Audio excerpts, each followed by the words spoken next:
Hey, what's up, y'all? Welcome this afternoon. Heavy Cardboard. Today we are busting out Aeons and Outcasts. Now, this is a standalone expansion for the base game, of which I've never played. But I'm looking at the base game I've never played. You get the idea. Welcome, everybody watching live around the world, as well as after the fact. Now, Aeons and Outcasts, designed by Sydney Engelstein, Nick Little, and Kevin Riley. Published by Indie Boards and Cards. Indie Boards and Cards also sponsored the playthrough today, as well as provided us with the review copy. So big thanks to them and everybody associated with it. Now, there is a Kickstarter currently going on in support of the latest expansion for Aeons N. And that is past and present. You're going to see that next week. But I figure, you know what, we haven't streamed this yet, so we ought to do that. So that's what we're doing today. Now, it's a co-op, which in heavy cardboard parlance is solo. And so that's what we're doing today. Now, there's a couple different ways that you can play solo. With this one, I decided we're just going to do a true solo game, which means one mage. You can run two mages, two characters, if you so desire. It is narrative driven. It can be, or there can be single nemesis fights or battles, which is what we're going to be doing today. Minimal spoilers available. You're going to see some of the, or most of the cards from the Experiment 153 deck. That's the bad boy, or bad it, that we're going up against. Or as I like to think of it, the Killer Bunny from Monty Python, Holy Grail. So yeah, all right. So hopefully y'all join or enjoy this. Wow, good thing I don't talk for a living. How's everybody doing this Sunday? I'm in a great mood today. Just English breakfast today. Hopefully everyone's excited for this. I'm looking forward to it. Now, the funny thing is the character I chose, I like their backstory, and so I kind of felt a bit of a kinship there, but I also have heard that it's a bit difficult to fight Experiment 153, so we shall see. I'm looking forward to giving this a try. We'll see how it goes, but we're going to have fun either way. So if y'all are ready, I'm ready. We're going to do kind of an overview at the beginning and then kind of teach as we go. It's a deck builder, so it kind of makes sense to do it that way. So there we go. All right. Let me give you all a little bit of background. Now, I have not played the base game where where this is set in the universe. Now, there is a narrative book here. I'm going to go ahead and read through this. So it's going to be a bit lengthy on the front end here, just to kind of set the tone, set the setting of it. And I mean, if you're playing a solo game, I feel like that's kind of important when it comes to these things. So hopefully y'all give me a little bit of latitude and enjoy this. And if you're backing the game or a fan of these games, then I would think you would want that. All right. So here we go. So first off, there's a new Gravehold. Gravehold's kind of our stronghold, where, you know, our base of operations. So that's represented up there. A city founded by the people who survived the destruction of the underground city of Gravehold, where humanity used to reside to avoid the dangerous Nameless. The city fell when a powerful Nameless called Maelstrom attacked Gravehold, and the young breach mage Desmodia sacrificed herself in a final devastating attack to stop the monster. The explosion brought the underground cavern down, and the city of Gravehold, many lives were lost forever. Those who survived the fall made their way to the surface of the planet and founded New Gravehold, Brahma. Founded New Gravehold. Brahma, one of the oldest breach mages, and a council of elders worked together to continue the ancient traditions of their people and to keep the city's inhabitants as safe as possible. All right, there's a couple new characters. We're not playing with them today. We're playing as Kel. Plus, I like Kel's look, so all right. All right, so I will read, before we go into the battle, I will read kind of the flavor of it, which that is right here, which is page 1, if you will, page 3 really of the narrative, but the beginning of the narrative. But I'm not going to go any further than that, so I'm not going to ruin it. Plus, it's been out for a couple of years, so I figure that's kind of okay. Now, we're playing this as the first game. It comes with a little first game setup sheet here, so I'm going to kind of give a bit of an overview and then talk about how we set this up. for both a solo and a true solo. I guess I'll focus more on the true solo today. All right? All right. So first off, we have a market of cards. These are the cards that we're going to be able to purchase with Aether. Aether is kind of the currency of the game. There's no counters for Aether. It's just whenever you play cards, gems predominantly, whenever you play those, they're going to give you Aether, and then the cost is going to be over here in the top right of the card. And then there are essentially 3 different types of cards in here. They're in the market. There are gems. Gems are kind of this kind of pinkish color, pinkish purple ones. So there's 3 gems there. There are 2 relics there, and then the others are spells. We have our starter deck here. The starter deck, and you know what? I'll go ahead and show you all this there. Our starting hand and our starter deck is preset. So we start with 2 crystals. I dropped the ball on that a moment. Hold on. Oh no! We will get the extra crystal. I'm supposed to have another crystal. Anyway, 2 crystals, an entwined amethyst, a spark, and 1 true light of energy. And our starting deck should have exactly that as well, and that does. So our starting deck has 2 crystals, the entwined amethyst, a spark, and a true light of energy. Interesting thing about this game is you never, ever shuffle your deck and your discards. So it's going to come out in a predetermined order for that. So with that said, that order is exactly how that order is shown here. That's going to be an important point here. I need to grab 1 more crystal. Hold on. There we go. We have grabbed 1 more crystal. There we go. Problem solved. All right. So this is Kel. Now, all of the characters, and I'll show you all this, have a little bit of flavor on the back, and I feel like this is kind of important. So let's go ahead and talk about Kel here. All right. Kel likes to think she's tough, but I know we're a little better than that. Beneath that sour exterior is a soft and loving core. Again, I felt a kinship with Kel, all right? She cares more about Azer, which is, and I will talk about Azer real quick. Azer is a small village on the surface of the far south of New Gravehold.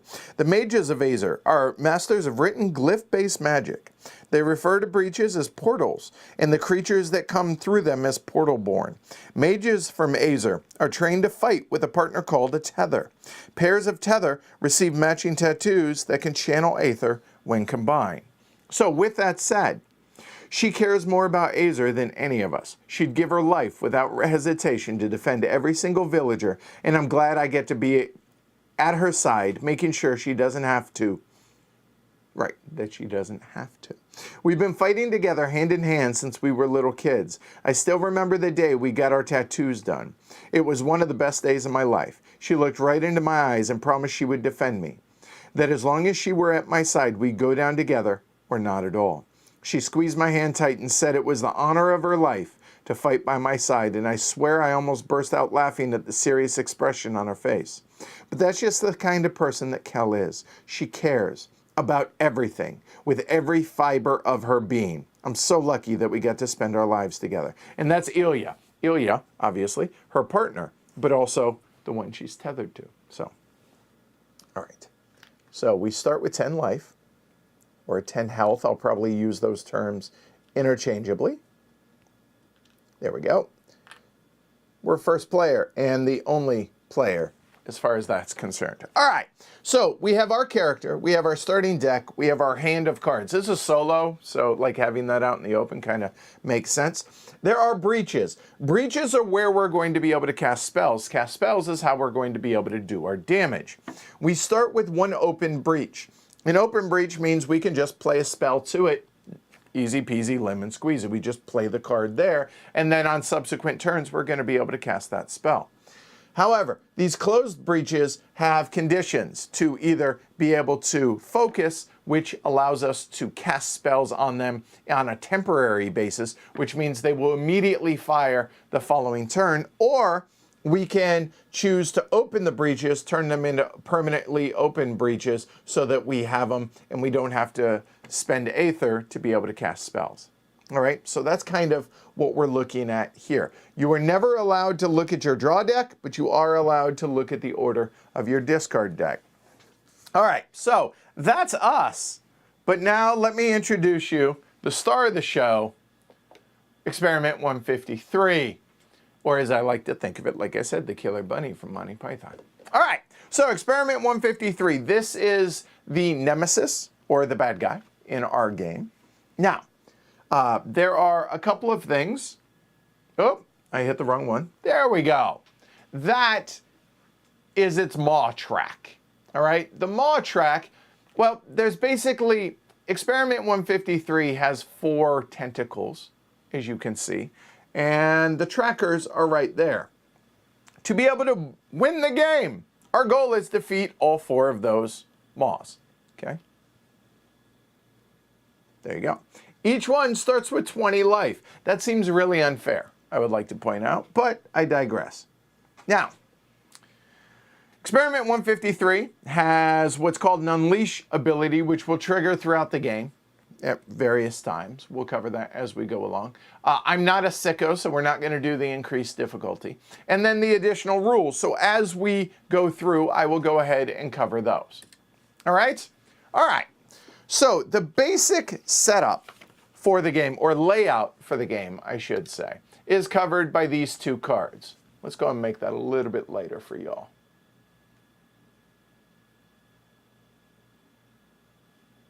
There we go.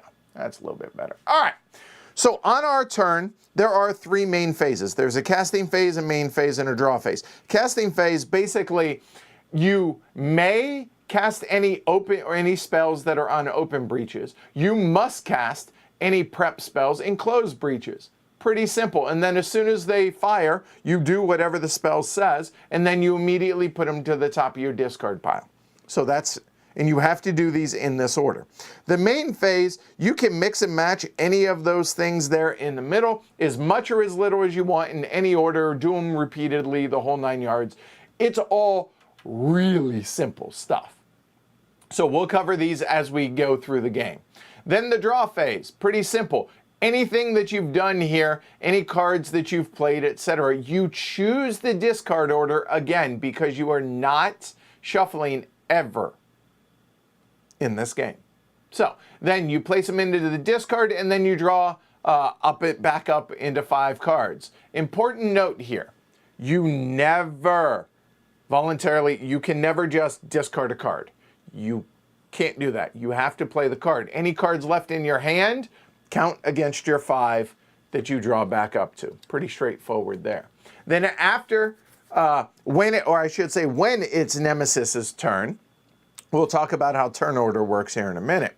Then we're going to play these cards left to right for them. We'll activate those. Then they will draw and then do whatever the drawn card is. And then if I ever get exhausted, these things are going to happen, which this kind of sucks. All right.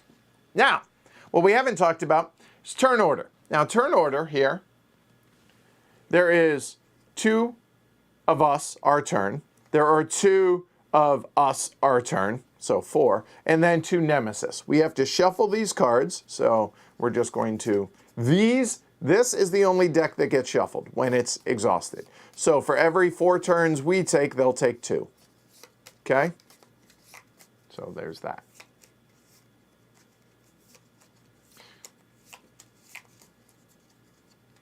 That seems fairly shuffled, I think. There, we'll cut. And there we go. All right. I'll actually put turn order right there. All right. So setup. We have the 9 cards that are from there are different decks in this game that are individually wrapped. So that's 1A. Okay, done. Then we chose our character. We set up our character. We get 10 life tokens and a player number token. Okay, boom, done. Easy enough. There. We get our breaches. And also, one thing that would be good to show you is the way the breaches are set up. If you notice, this shows that the first one is open. The second one, the yellow is pointing to the right. Same with the third and the fourth. So that's why they are set up the way they are. And let's go ahead real quick and show what the breaches. When we get here, to open the breaches cost 5, 9, and 13 Aether to begin with. To focus or to do temporarily, to put a spell to it that will trigger next turn, is 2, 3, and 4 respectively. And focuses it. What happens with the focus is you're going to rotate whichever one you use clockwise. You can put a single spell on it and it will cast the next time. And it becomes cheaper to permanently open it every time. And then when it's on the yellow end, it's going to be, well, cheapest it's going to be to open it. All right, pretty simple. And the third and fourth have additional damage that we're going to be able to, that they trigger. They add additional damage whenever we cast with those. Important to note, you do not have to go 1, 2, 3, 4. You can do those in any order, but obviously cheaper to more expensive. Okay? All right. So we have our starting hand. We have our starting deck. We have our reference cards. We have already set up 153. In a true solo game, you take the top 7 cards off of 153's deck. That's these 7 cards that are out of the game. And again, this deck does not get shuffled either. It's in a preordained order. So keep that in mind as well. And then after that, we have to, I should also point out for setup, on the flip side of 153, and we probably ought to read a little bit of narrative on that as well, the rest of setup. So I'll go ahead and talk about the rest of setup real quick. Place the growth mat out here, put the 4 Maw tokens out there, move 2 different Maw tokens 1 space forward. So I'm gonna, when we go over this before we actually start, I'll have you all decide which 2 we're gonna move forward. And then it doesn't use a normal life dial for the Nemesis. Normally they have a dial like Gravehold, but instead it's just this, and each of the Maws have 20 life. All right, so let's go ahead and read Experiment 153, or the Killer Bunny. I had naively assumed that after we defeated Fenrix, we would be free of Arachnos' twisted creations. When we disrupted his ritual and defeated the spider-like Nameless, he fused with himself. We recovered the scattered remains of his journal. From the notes we could piece together, it looks like this poor creature used to be a simple bunny rabbit before Arachnos accidentally abandoned it inside the void. Now look at what it's become. If this is what a few months of exposure to void essence can do to an animal, it's no wonder that Zaxos and his ilk believe the void is supremely powerful. But all I've seen it do is twist, corrupt, and blacken. Can such a force ever truly be used for good? That remains to be seen. For now, we must do our best to bring peace to this pitiful, tormented soul. All right. So that's setup. We've gone over everything. So let's do a little flavor and let's go ahead and bust this out, shall we? Get that out of the way. Get that out of the way. Here we go. Intro to Battle 1. Now, if you're playing the campaign, then you'll actually do all of this. And it says at the end of Battle 1, fight Experiment 153. At the end of your game versus 153, if you won, read the next section. If you lost, fight it again. After your second game, read the next section. We're never going to read the next section on stream, so don't worry. All right? All right, so Azer is a lively village, a bright spot of activity in an otherwise quiet forest. Zana sits on the bank of the river that winds through the center of town and stares into the shining water. Chatter spills out from the scattered huts, and around her, children run and play in the grass. It is almost peaceful enough to forget the pain and destruction the Nameless have wrought on this world. Her son, Takwan, takes a seat beside her and watches the river too. This place is beautiful and full of incredible breach magic. We could learn so much by spending a few more months here. Takwan folds his arms, and Zana waits for the other shoe to drop. But it is not our home. Zana closes her eyes, pressing a hand to her chest. You know I cannot go back, Takwan. Not after what I've done. It's been months, Mother. Throw yourself on Brahma's mercy. She is a wise woman. She is short-sighted, Zana snaps. What happened at South Post was a tragedy, but I do not regret turning against her. New Gravehold needs to evolve, or we're headed straight for another fall, and that could mean the end of everyone. If you could just talk. Tarquin is cut off by a sudden shout from the top of a nearby hill. Two young women stand at the top of it, their tattooed hands clasped together and glowing with magical energy. Kel and Ilya. We need to get to the north side of town. Hurry! Zana is the first to move. Long years of training ebbed deep. Her son following close on her heels. As she crests the hill, that feeling of safety that had so briefly warmed her heart drops away into cold reality. A huge creature sits hunched menacingly in the tree line, saliva dripping from its distended mouth. On its head, 4 long tendrils snake and grow their way toward fleeing civilians, each with its own toothy maw. Where are the rest of the mages? Zana asks. Ilya shakes her head. They're all out on patrol or hunting. We're the only ones left. Kel curses sharply. A portal born in the village. What is the world coming to? Nothing good. Tarquin twists his arms and summons his magical shields. The 4 mages step forward, or in our case, just one, placing themselves between Azur and the monster at its gates. All right, so there's the narrative. That's what we're doing. So, we have shuffled.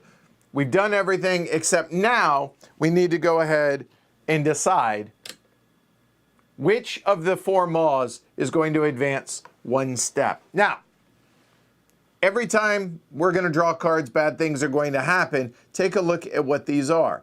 Anytime a maw, we're going to be able to move it backwards. We're going to move the maws back this way at various times throughout the game. However, if it's on the first spot, you can't move it back any further back than 1. And once it reaches the 4th spot, it can never go past the 4th spot coming back. So with that said, it says here, Gravehold suffers 2 damage. Any player, meaning us, suffers 2 damage. Gravehold suffers 4 damage. Any player suffers 4 damage. And the player collectively discards 4 cards from their hand. Now, anytime it has to do with players, it's going to be us. Keep that in mind. And another thing to note is anytime we deal 3 or more damage in a single instance, so like a single spell, we get to move that maw token back 1 space after we have done it 3 damage. So hammering these back equally seems like a pretty good plan on that. And what I'm doing is going over the additional rules now for this because I think that's going to be important while we play this. When you move a maw token forward onto a space, resolve the effect. So those 4 spaces that I just covered. When they reach the end of any of these will trigger. Any player, us, suffers 4 damage. Gravehold suffers 3. Gravehold suffers 7 damage. Any player suffers 6 damage. And the players collectively discard 8 cards in hand. Keep in mind, since we're playing true solo, we'll only ever have 5 cards in our hand. So there's that. If a maw token starts forward any number of spaces while it's at the end of its track, instead resolve the effects of that space where it is at the end of the track, okay? When we would deal damage to 153, instead we do it to a specific maw. That seems pretty obvious. When a maw token is on the 1st or 4th space, as I said, it can't move backwards anymore. And when it's reduced to 0 life, discard that token and move another token back 2 spaces. So when we destroy one of these will move back our choice 2 spaces. And we win when all 4 maws are gone. We lose not when we are exhausted all of our life. Bad things happen in that case. In that case, when we're exhausted, we do the unleash twice. We destroy one of my breaches, which means, hey, it's gone permanently. Discard all of our charge tokens, which we'll talk about as we go along, and deal excess damage twice to Gravehold. We lose if Gravehold ever gets to 0, okay? And they're, every time they reach these, every time you hit one of these boxes, it triggers. So bad things, okay? So keep that in mind. All right, so with that said, 1, 2, 3, or 4, we got to move 2 of them forward. Y'all decide. And then we will get started.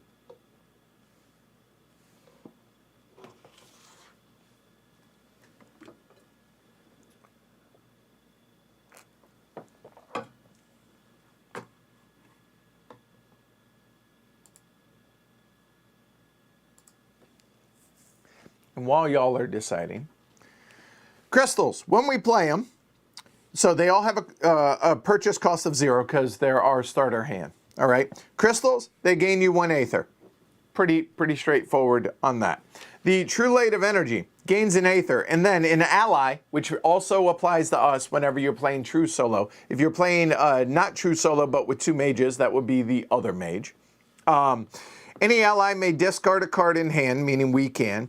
If they do, gain another aether that can only be used to gain a gem or a relic, meaning any of those 5 cards. The Spark, if we cast it, it just deals 1 damage. And Entwined Amethyst gains 1 aether, and when you discard this during an ally's turn, you gain 1 charge. So, it's important to note that when we discard this during our turn, we gain a charge or we gain an aether, because discarding this by playing it isn't discarding it. You have to discard it as a payment for something. So keep that in mind for that. All right, y'all are saying the 2 middle ones. We will go. The 2 middle ones have moved up. All right, so we begin. Here we go. Good luck to us. Over under Glory to Rome's 2.5. And are you betting on 153 or are you betting on Kel? Let's go Kel. All right. Here we go. So, turn order. Starts with us. Cool. Good deal. All right. So our turn. What can we do on our turn? All right. So we can play a gem or a relic card, pretty straightforward, to gain aether. And when we do that, we can gain a card or gain multiple cards if we because we can mix and match this however we want. That's all really straightforward, I think. Gaining a charge. Now, in our game today, gaining a charge, it has to do with this part on Kel. So it costs 2 aether, and this will fire anytime we want it to when all of these are used. I'll be honest, in a true solo game, I don't know how much we're going to be doing this, because this is going to cost us a total of 12 aether.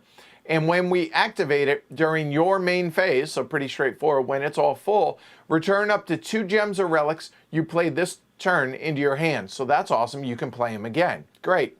An ally, meaning us in this case, draws a card and may prep a spell in hand to an opened or closed breach. Cool. And I assume that we can do so for free because we're paying all the charges. But it doesn't seem like that great of an action for us to do, especially in the true solo. But that's gaining a charge. Focusing a breach, that's spending that is spending the aether to be able to rotate one of the breaches and temporarily to cast a spell that will trigger that will fire the next turn. The casting of the spell is voluntary. You do not have to. You could just choose to focus, which is rotate and make it cheaper to open it. Opening, pretty simple. We've already covered that. Prep a spell to a breach. Well, that's kind of part of focus, or just playing it to a open breach where it may fire the next time. Resolve a while prepped effect. Okay, pretty straightforward. And then on the Nemesis cards, they may have power cards that they draw. And if so, to be able to discard them, we can do whatever it is to discard them, whatever that may be. So that's our turn. That's really it. It's pretty straightforward. So there's 8 available actions.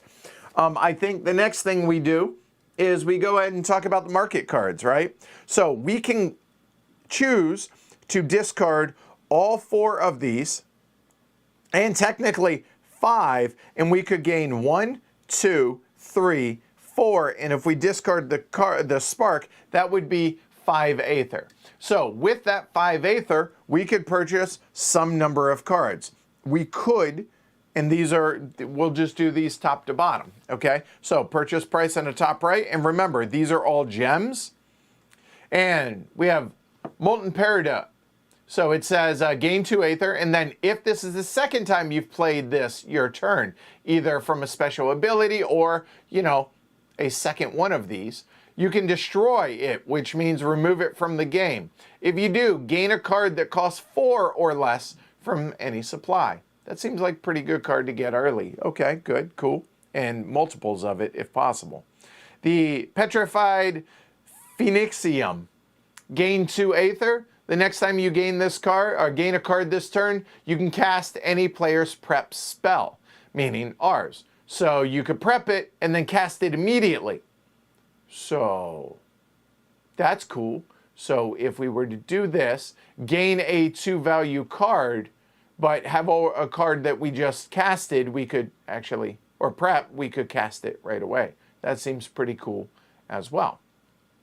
Duplicating Sazite costs 6, gain 3 Aether, and the next time you gain a card this turn, you may discard a prep spell that costs 1 or more. Now, it's important to note that costs 1 or more Aether, right? These cost 0. So this spell here costs 0. So it would not apply to that spell. Keep that in mind. If you do, an ally, or we, gain a card from the supply that costs less or equal to the card you just gained. I don't know how valuable that's going to be in our play today. Probably not the card I'm going to focus on purchasing. Now, we have relics. These 2 relics here cost 4 and 5 respectively. So Destiny Forger says an ally, or any ally, meaning us, can destroy a card in hand, remove it from the game. That player can gain a card that costs up to 2 more than the destroyed card. So if it's a 0 value, it's 2. And place it into their hand. The 2 would be that Fortified Frost. It's the only 2 value we have in our game. And then place it into their hand. Normally, cards that are acquired go straight into your discard, like most deck builders, all right? Or destroy it and gain 2 charges. Probably not going to be doing that a lot in our game. All right, Transmuter's Lens costs 5. Destroy this, and you can destroy a card in your hand or discard, and then gain a card that costs up to 6 from any supply pile. Well, 6 is the highest value that you can see there, so maybe that's not so terrible. Okay? Not a bad plan, maybe. Fortified Frost. It's a spell. It's the first of the spells. Costs 2. Deal 2 damage. Discard a card in hand if you do deal an additional damage. This is something we're definitely going to want to do because remember, when we damage 3, the mob moves back 1, and that's going to be really, really important for us to do. So there's that. And then finally, the bottom row. I love the artwork on these, by the way, especially Twisted Fang. She looks like a badass.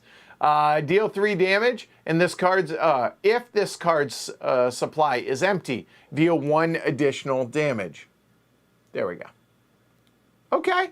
There are 5 of them. Okay, so just FYI. So maybe we do like that so folks can see how many there are of those. The Lightning Arrow costs 5, 3 damage. You can discard a card in hand. If you do, Gravehold gains a life. Remember, that's going to be what we have to keep Gravehold alive. That's our goal. And do 80 damage on the maws, right? And finally, Tornado of Insight is 6. Deal 5 damage. If you have no closed breaches, gain a charge. Again, probably not where we're going to be focusing. I mean, the 5 damage is great, but the important thing is going to be the 3 damage. All right? All right. So, what do we want to add to our hand? I don't know that dealing 1 damage is going to really be important. So what I'm thinking is, I think we're going to discard or play 1, 2, 3, 4, and then discard that as a 5th card, and we have 5 to spend. We could get 2 Fortified Frosts. That might not be a terrible idea. Or we get 1 Molten Peridot, or Peridot? Peridot. 1 gem, and a Fortified Frost. Dealing...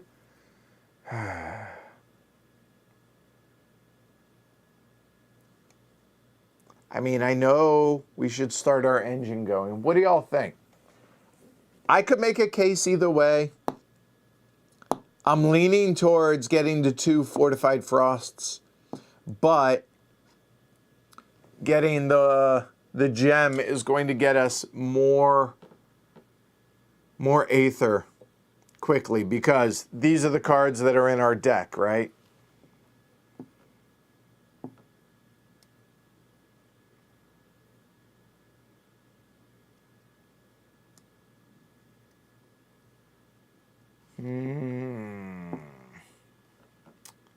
Well, I know I'm going to play the 2 crystals, so we've played those. Just here, we'll do it this way. Just put them down here. And I know I'm going to get a Fortified Frost, so that's going to go into our discard. Oh, I guess I should have pointed out, obviously we don't have anything to cast in the first turn, so we just go into our main phase there.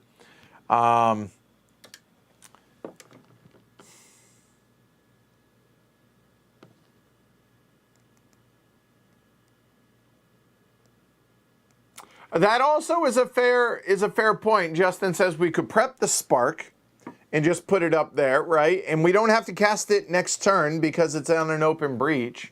We could.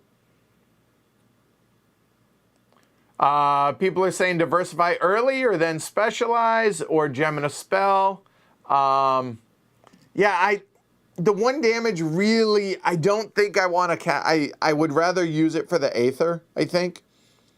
And so I think we play True Light of Energy. And if we do, we have to discard a card. And we're going to play that for the Aether. So I think we do this in a different order. I think we purchase this first.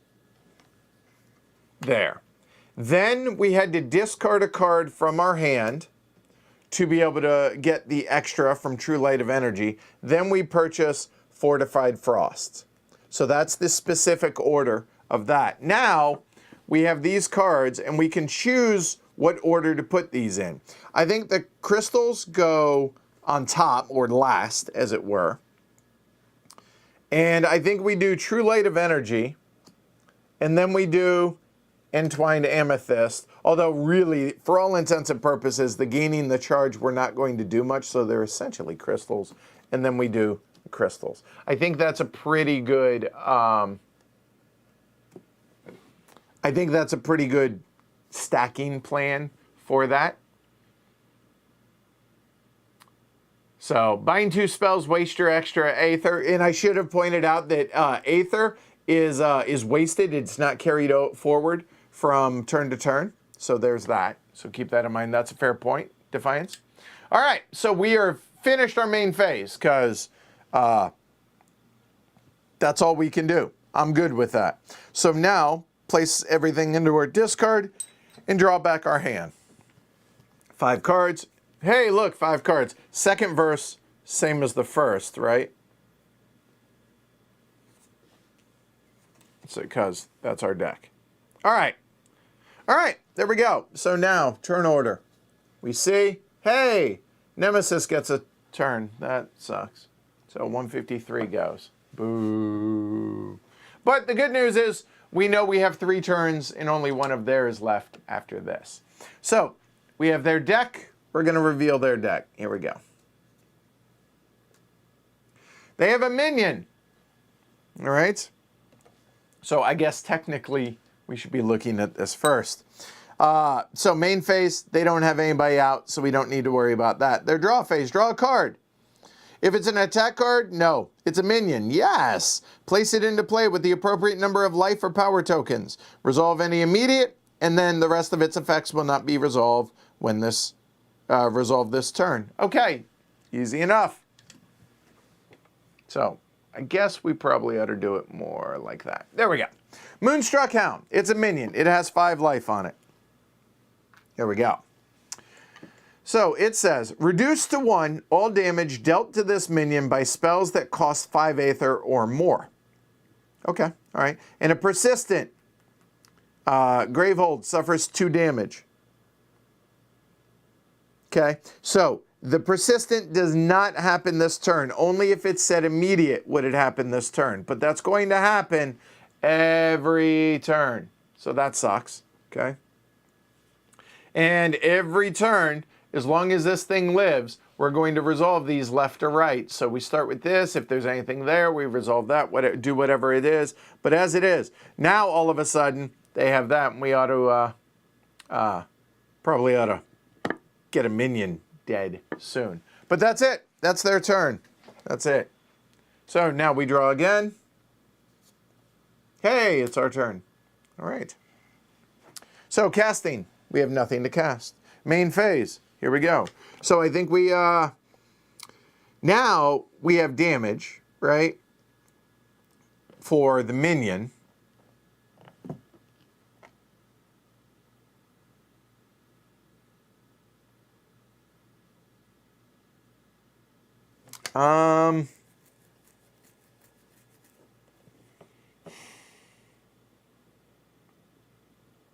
I mean, we could do the exact same thing we did last turn and get a second one of those and the Fortified Frost.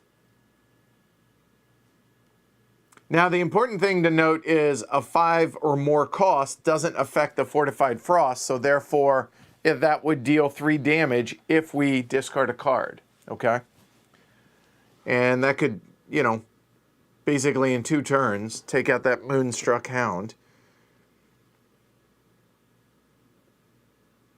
I don't know that we need this ever for the 6 value, but I would like to be able to start getting these Twisted Fangs.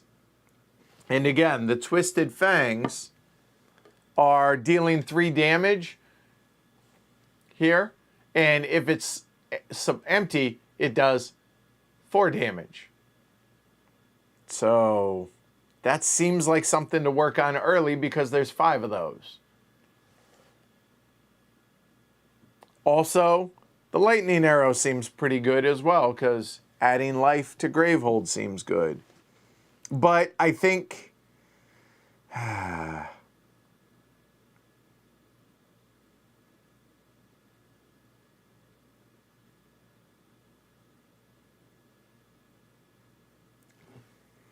so the other option is we could prep Spark now to do some damage to the Moonstruck Hound for next turn, right?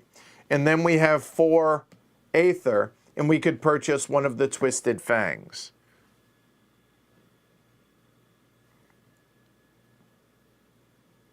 I kind of like that idea. So we're going to prep a spell. So boom, done. And we can just keep that in our back pocket for whenever we want to use it. Okay, that's good.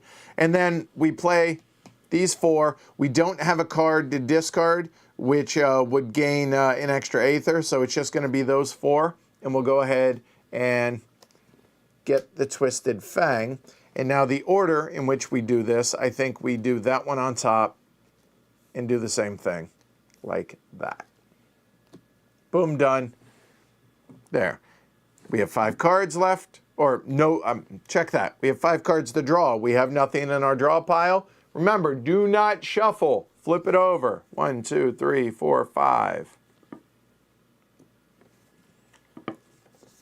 All right. Now we have the Molten Peridot. Peridot? Peridot. Peridot. I feel like it's Peridot. What do y'all think? We have our Fortified Frosts. And the other 2, the True Light and the Amethyst. Okay, so there we go. All right, hopefully it's our turn again, because remember, it's not, we don't alternate. It's based on this, so that's kind of nice. All right, cool. So it's 3-1, so now it's 50-50 on the next turns, okay? All right, so what do we got? First things first, we may cast this if we wish.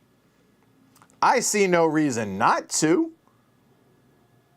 Other than having it up there means it's not cluttering our discard. That would be the only reason to not. Thank you, the Tea of Science, Peridot. Okay, so But then again, we want to cast the Fortified Frost, so yes, we do cast it. Boom. We cast Spark. It immediately goes into our discard, deal 1 damage. We could do it to the Maws, but I think we actually go ahead and start working on the Hound here. So, boom, it takes 1 damage. Down to 4. Okay. Okay, so now we go into our main phase. What do we want to do? The Fortified Frost. Deal 2 damage, and you can cast the card in hand. If so, we could spend 2 focus to rotate that. It would be cheaper, and then we could play Spark up here, and we could do the Fortified Frost, and that would kill the Moonstruck Hound next turn.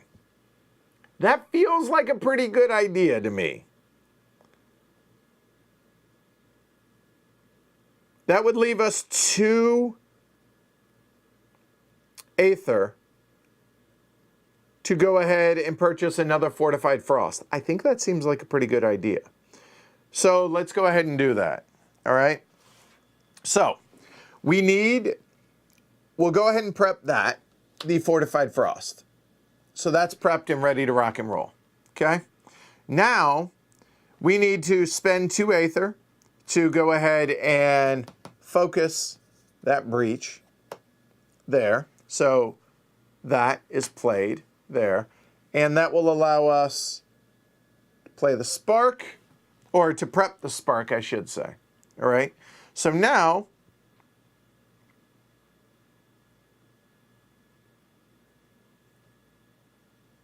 no matter how we do this, it's going to be 2 Aether for that. So we'll play those for 2 Aether, get another Fortified Frost, and put that there. And now we put these out. We'll put that one on top, put that one next, and there. So for anything that needs to destroy cards, I think the Entwined Amethyst or our crystals seem to be a good candidate, since essentially we're not going to be doing much charging this game, I don't think. Okay. All right. So now we draw back up 5.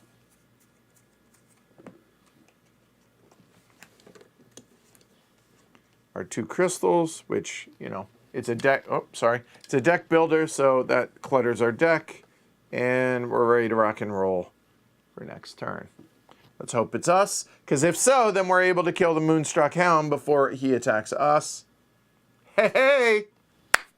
That was a good cut. All right, these fire. Spark does 1 damage. I don't want it to go in that order. I can do this in any order. Deal 2 damage. We could discard a card in hand. If you do, deal 1 additional damage. It really doesn't matter as long as it's not that one. So we'll go ahead. Yeah, it's basically a crystal. So we discard it. That does 3 damage. And that does 4 damage. He did. So he never got to damage Gravehold. And for his discards, I realize I didn't talk about the curse cards. When those come out, so be it. Okay? So, hey, high fives all around. All right, good job. Killed the Hound. All right, so now, what do we got? I think we clearly prep our spell there. We have 2 and 3. So we could get another Molten Peridot. We could get another Fortified Frost. We cannot get another Twisted Fang, unfortunately. And also, the True Light of Energy cannot be used for spells. So there's that. So we have 3. I mean, that's what we want.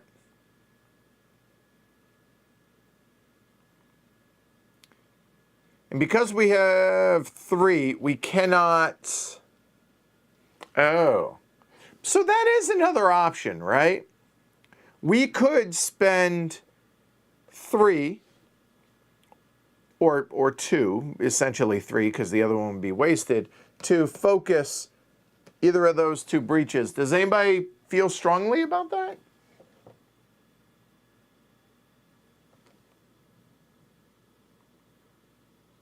No, to be clear, I don't move a maw back because I did not do it to a maw. I did it to the minion, not to the maw. Okay? No. Anyway, so focus. I could make that easier to open. Or I could make that one easier to open because I can spend 3 focus. I think we focus on that one, right? If we do. Or do we not overthink it and just get the extra molten peridot?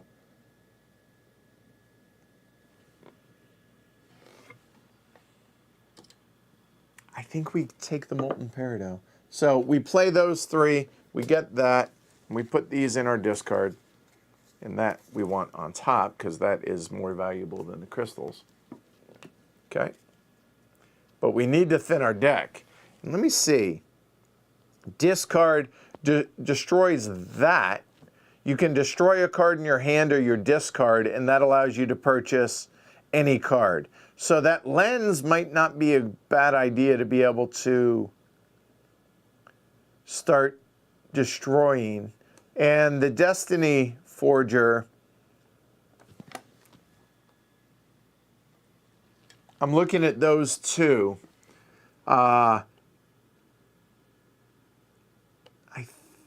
Maybe we actually, I only had 3, but I think we look at doing that one because then that allows us to destroy a card in your hand, and then you can gain a card that costs up to 2 more. So even if it's a 0, gain a 2, which allows us to get the Certified Frost. So that might not be a terrible idea.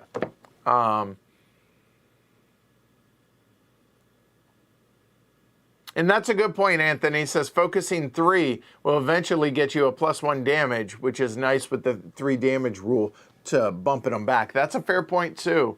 And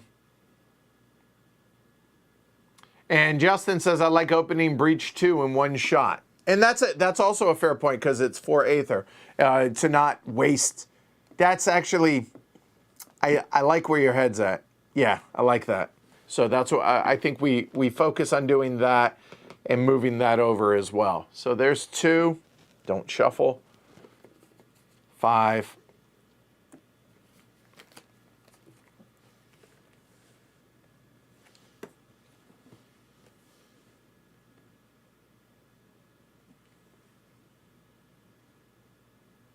I mean, I guess we did rotate it, so it cost us extra, but yeah, we won't rotate it again. I get what you're saying. Hey, Rocky. All right, so we know it's going to be Nemesis's turn because that's the last card in the deck.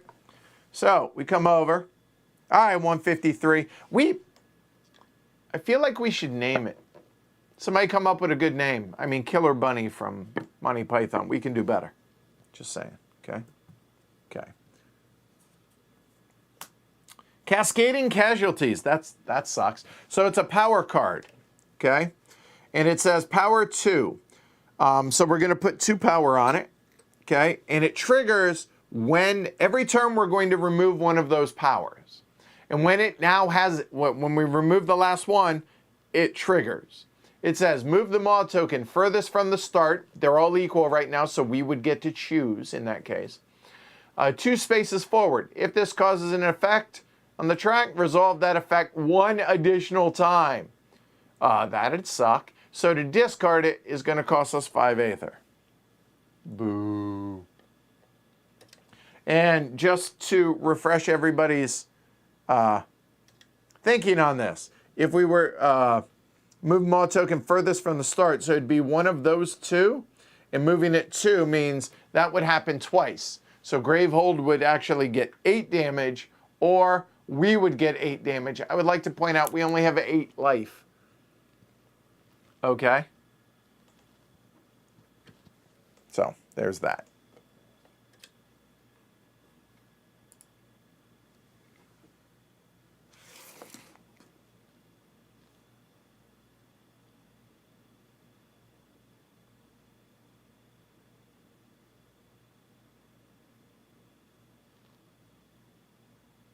You know what? Actually, I think on second thought, I think we actually put them up here, and hopefully we don't have a ton of them.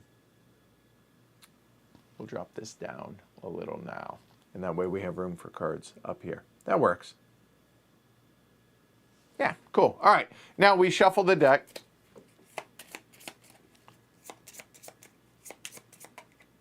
By the way, whenever we lose all of our life, we don't die. We are what's called exhausted, okay?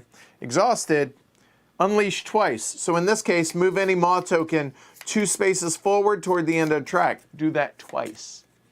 Then destroy one of our breaches, discard all of your charge tokens, and deal excess damage to double to the Gravehold. That's bad. So I would like to not lose all of our life. That'd be great. Okay, so you've heard me shuffling this the whole time. All right, there we go. And awesome, he gets to go. Well, at least we know. At least half of it's out of the way, right? All right. So, with that said, we can do better. I will get this right yet, y'all. There we go. And now let's bring it out a little. All right, so cascading casualties, one of those. It's going to trigger next turn. Move the Maw token furthest from the start 2 spaces, and if it causes the effect. So that needs to be a focus, I feel like. We're not killing the thing, the Maws, but at least we're dealing with that. So we need 5, 1, 2, 3, 4. We only have 4. So we're not going to be able to discard it. That sucks. All right, so now we draw another card. Bound. It's an attack card. An attack card says, resolve immediately. Okay. So, any player, that's us, gains 2 cursed shards from the cursed deck and places them on top of their deck, or move a Maw token 3 spaces forward. So, let's look at what cursed shards are. A cursed shard is that. Gain an Aether, place this on top of your deck, or spend 2 to destroy it. I think I'd rather have those. What do y'all think? I like some of the names y'all have come up with, by the way. I don't think we want to move the Maws forward. So I'm okay with taking 2 of these. Okay, so we're going to take 2 cursed shards, put them on top of their deck. So, there. If y'all don't like that idea, let me know. Floppy McSqueak, Mawsome, My Nightmare, or Earl, or Bibwit Heart. Floppy McSqueak, Mawsome.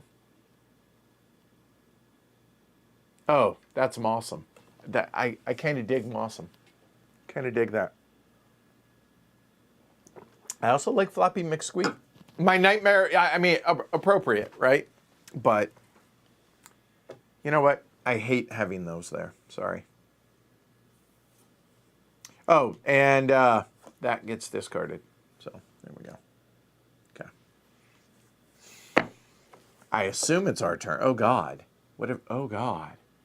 Ah, come on! Glory to Rome.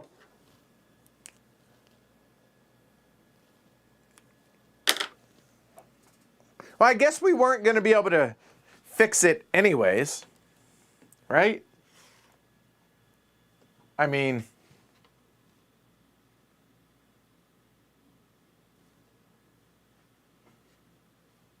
God.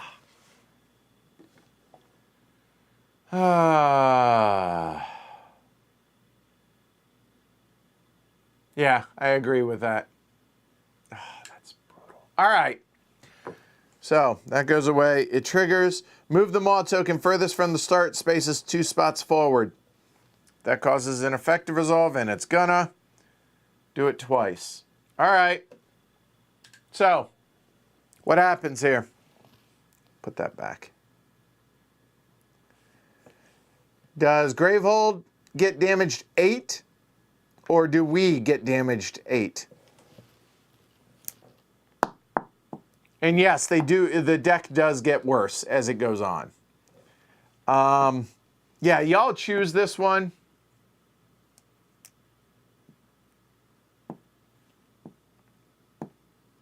And then I will discard that. Gravehold has 30.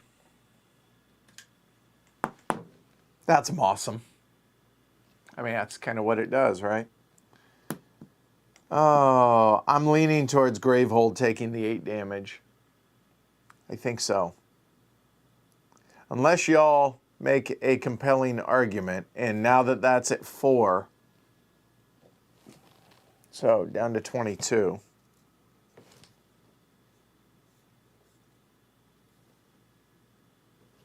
I mean, us losing like 4/5 of our damage or of our life seems really bad, right? All right. Well, good news. We know the next 4 are all us, right? So I guess that's a positive. So now we can start doing some damage to this damn thing. All right. So this casts. Unfortunately, all right. So Twisted Fang, deal 3 damage. If it's empty, deal an additional. The supply. It's not, but 3 damage. And here, when we would deal 3 damage to it in one instance to a maw, move that maw token back 1 space. Well, I cannot this one because it's locked in at the 4th spot now because that's why the highlight. But the good news is we'll do damage there on number 3 and bump that back. So, hey,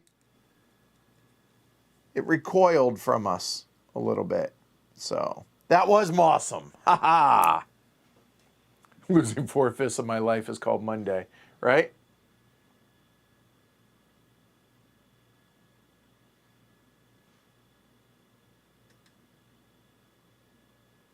And I don't know, Defiance. I don't think Gravehold's going to get recovering a whole lot of life. Because Lightning Arrow is the only way I know that it does. All right. Well, hey, Twisted Fang did its job. All right. So that's good. Now, what do we got? We'll go ahead and prep some Fortified Frost. See no reason not to. Spark, however. Now, in a single instance, this is the important thing to note. This does 2 damage. If I were to prep this as well, that would deal 1 damage. That's not 3, that's 2 and 1. And so there's a difference. So this would require us to discard a card in hand to do 3 damage to back something up. The thing is, these cannot back up. So doing 3 at a time doesn't do anything special for us for the next 3 turns. Keep that in mind, okay? All right, so we have 2, 3, 4 Aether getting played here, okay? Twisted Fang, hard to argue against that, or the Destiny Forger, which is going to allow us to declutter our deck. I think, though, I guess we could get 2 Certified Frosts, Fortified. Why do I keep saying certified? Sorry, Fortified Frost. So, Forger, Destiny Forger, or Twisted Fang. I'm leaning towards the Fang because damage, but this is going to allow us to thin our deck. What do y'all need?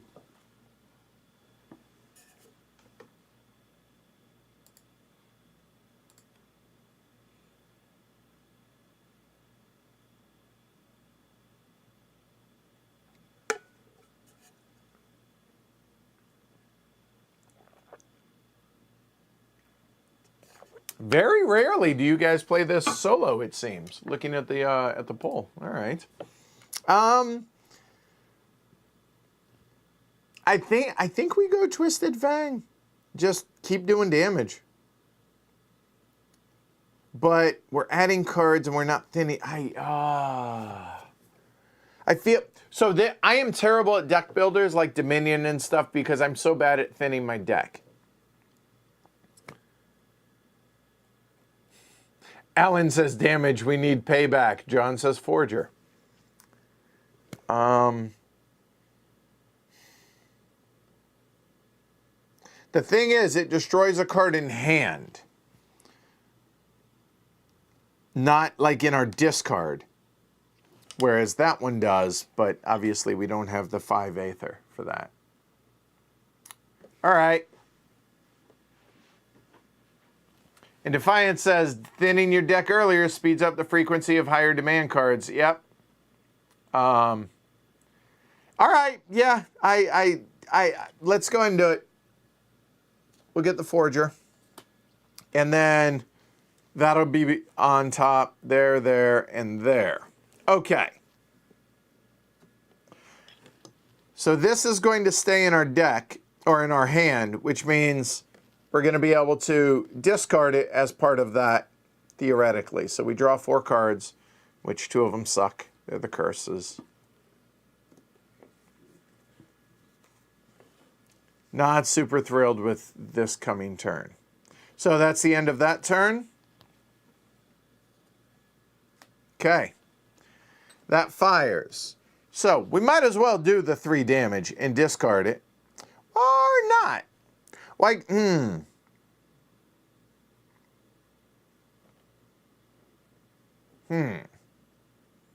Okay, slow your roll, Edward. Well,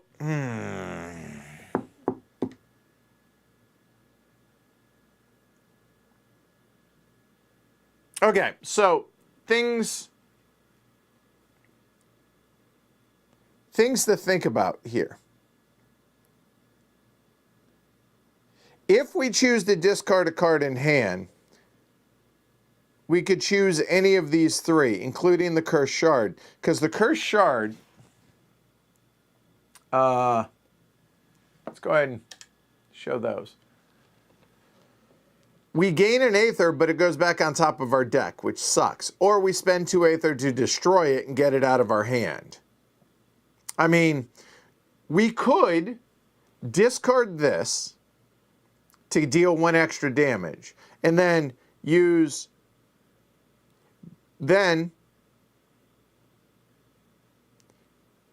discard this to get an extra Aether, and that would be 2 to destroy that. So that would be discarded, this would be destroyed, that would be discarded, and then we have 1 that we could spend for Aether and just not use it to get it out of our hand, and we would draw 5 new cards. I kind of like that idea. Kind of like that. So, we cast this and deal 2 damage, and we discard a card in hand. We'll discard a Cursed Shard. Now, we're allowed to look through this. If the problem with that is you look, there are 4 cards in between the Forger and the Cursed Shard right now.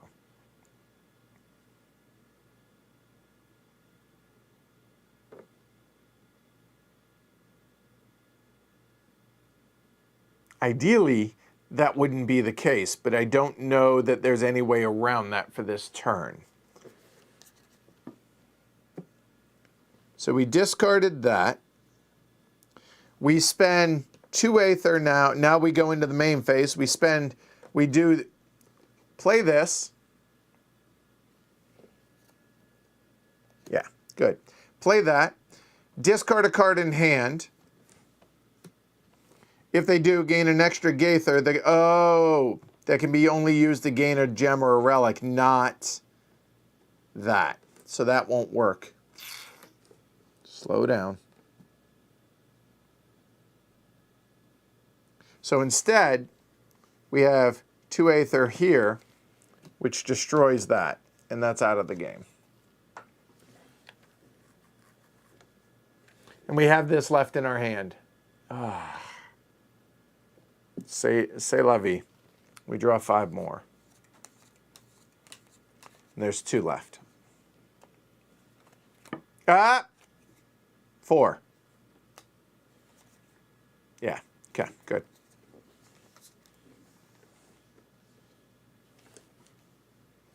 And new turn. We have nothing to, I guess, well, wait a minute. We could have, if we were going to do that, we could have prepped that for free. Yeah, so we will have prepped that. There we go.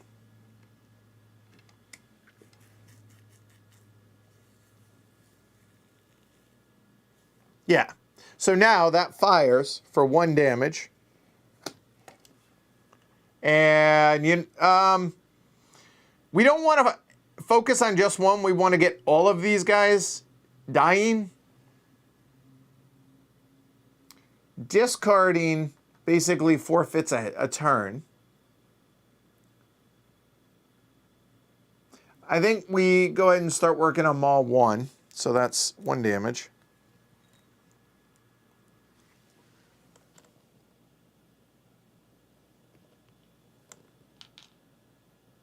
There we go. All right.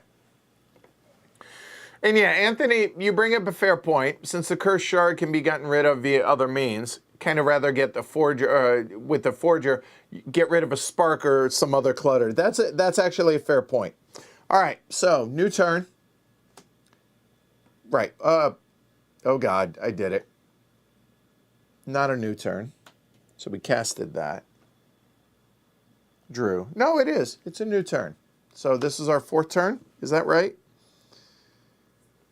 Let me go back through, make sure. So we did damage, bought that. That's 1 turn. 2 turns. That was 3 turns. Yeah, this is the 4th one. There we go. Okay, so what do we have? Prep that.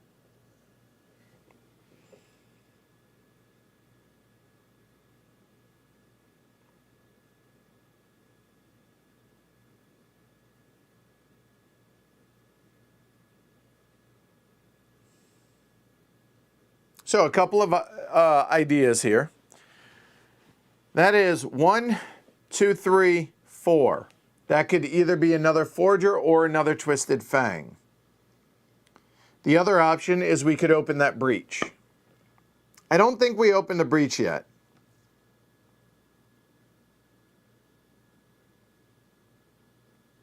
But if we open the breach, we're able to get a 2nd card up there and do damage as well as thin our deck. Or as far as churn through our deck.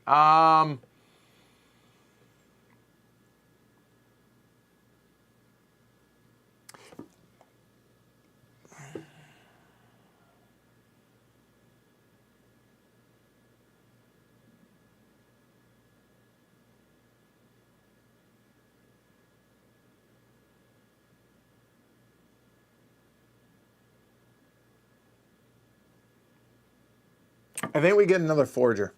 So we play those.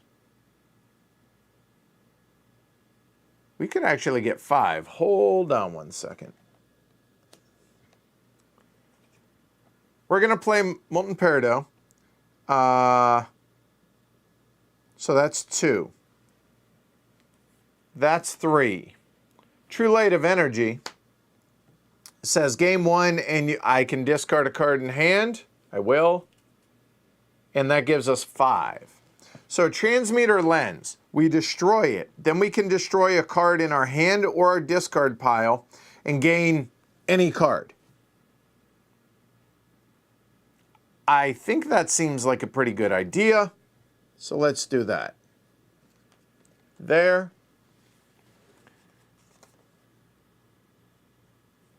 Let me look at where the next Peridot is. That's up there. So I actually want that later, I think. Do it that way. There we go. That seemed like a good idea. Welcome. Hey, Stacy. Uwe. So that's 2. Don't shuffle. 3, 4, 5. Stop. Well, flip them and then stop.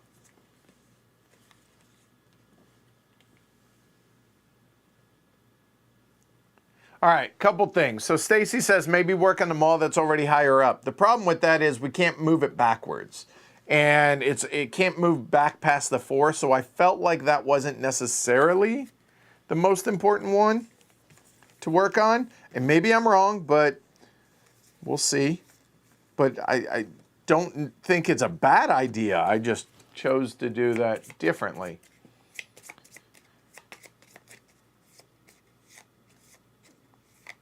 I don't feel like we did a whole lot on our 4 turns that we had there. Okay, and now cut. There we go. Maybe it's me. So what do we got? We got a couple crystals. We got a Twisted Fang. There's the Forger and the Peridot. So this, destroy a card in hand and then get something that's worth 2 more.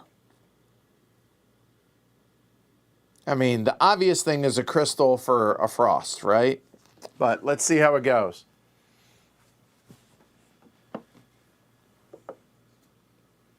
All right, we go. First things first, we do that. 2, and we could discard a card out of our hand to do a third. So let's figure this out. If we discarded a crystal, that gives us 3 damage. Then we destroy that crystal to get another Fortified Frost. So those are gone and that's gone. Then we gain another 2. We get another Frost if we wanted.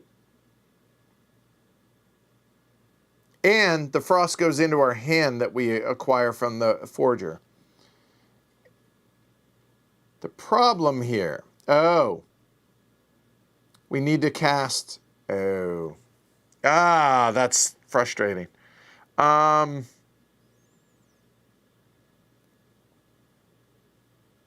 Okay, first things first.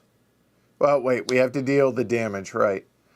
I think we keep the crystals because I think I need the extra Aether. So we do 2 damage. Let's go ahead and bust that one down to 15. Done. And it can't move back, right? So, okay. So we've done our damage.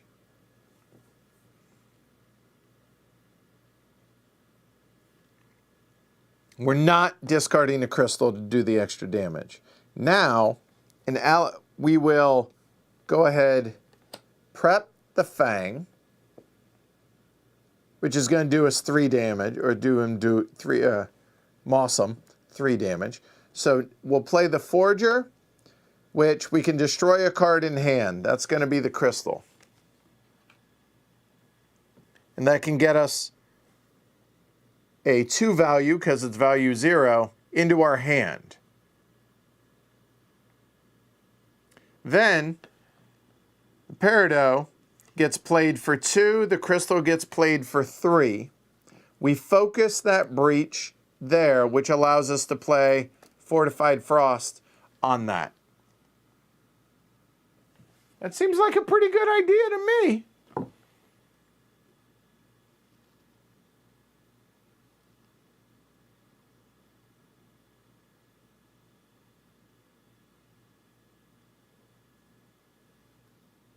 That seems all right.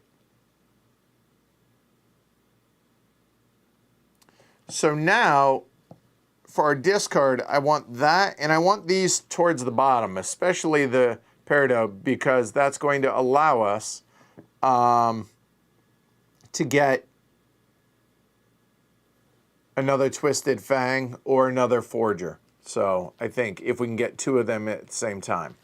I think that was a pretty good turn. That seems encouraging.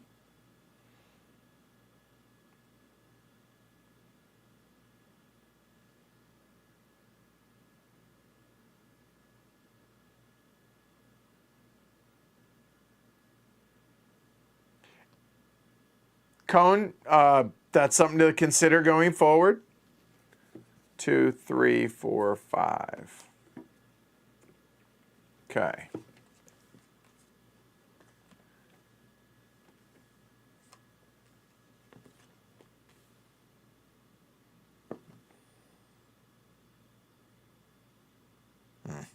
All right. Well, that's cool. 6 turns in a row. That's encouraging. All right, these fire.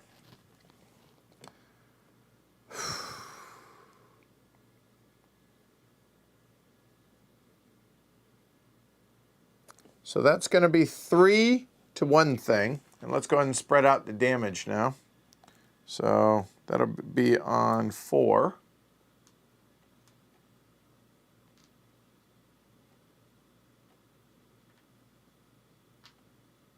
Okay.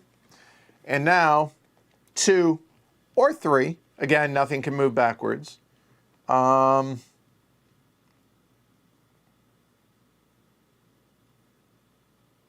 Question is, do we want to discard the shard, the cursed shard, or do we want to destroy it? Getting it out of our hand doesn't seem terrible.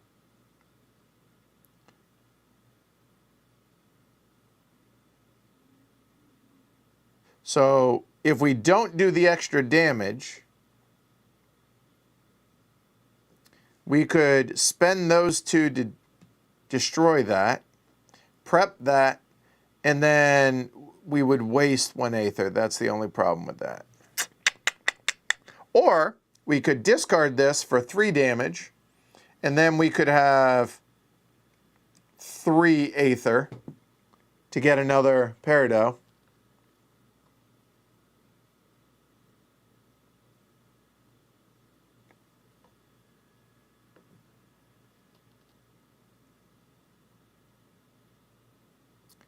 But getting it out of our deck is awfully good. I just hate the idea of wasting the Aether, right?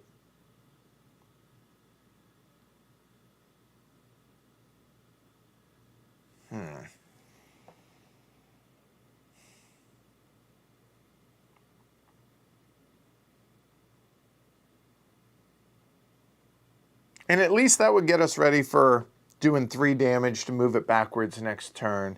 Yeah, you know what? I do want to do that. We're only going to do 2 damage this turn. So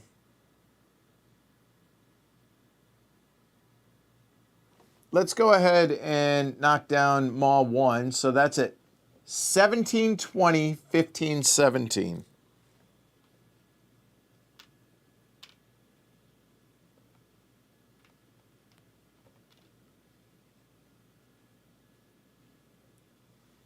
All right. I'm good with that. Play those 2. Destroy the shard. Prep that. And that's wasted. Or we could hold on to it. Nah, I think we want to get rid of it. Wow. Hey, Krasimir. Thanks. We could keep that in hand. Or we could just play it.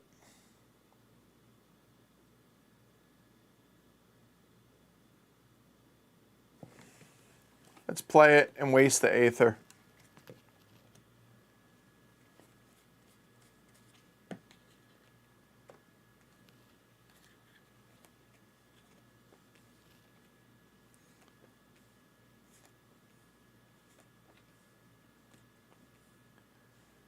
All right, well, that's going to be interesting. Okay. Well, there's good news and bad news, y'all. The good news is, we get, what, 7 turns in a row, but he's going to have 2 really, that's going to hurt. Okay. So, 2 or 3 damage. We destroy this, destroy a spark, and we can get a tornado. But, I mean, it's 5 damage. There's just no downside there, right? Or 3 damage and gain, no, I think, yeah. No, from what I've read, it's better to spread it out, Fernando.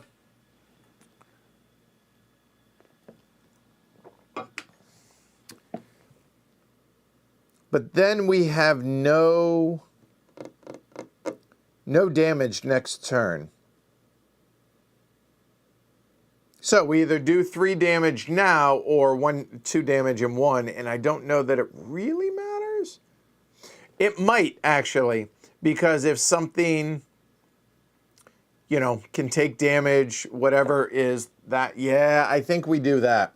So we just straight up do 2 damage.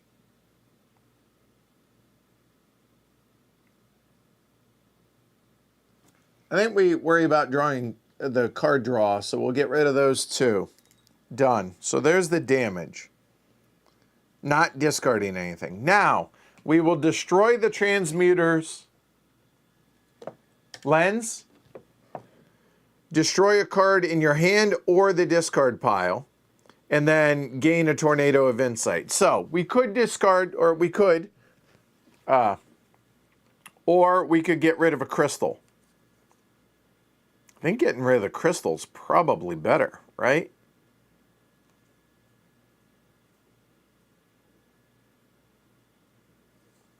I think we get rid of the crystal. I think so. So we destroy the crystal, and we destroy the transmitter lens. Gain a card that costs up to 6, which is literally any card. And 5 damage. I know I said what I said at the beginning, but that's hard to pass that up. So that seems good. Okay. Now we at least can prep that.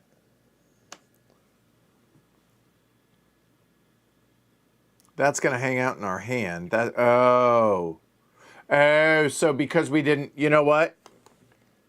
What we should have done then is discarded it for the 1 additional damage. And we'll do that. So I think we took it from here, so we'll do that. Because we want to get that out of our hand. So we're down to 14 there. Okay. That makes sense. All right. So now, 1, 2. It's another Fortified Frost. I see no reason not to, because we could focus, but we have nothing, and we said we're going to focus on just getting that straight up open. So we got these 2.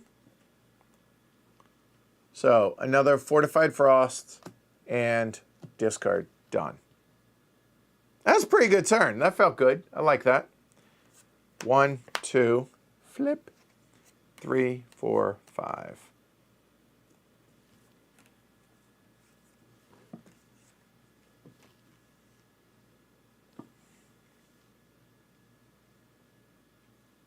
Nice. That'll work. All right. I assume it's him. Wow. 8 turns in a row, but the next 2 are going to be him. Okay. So, 1 damage.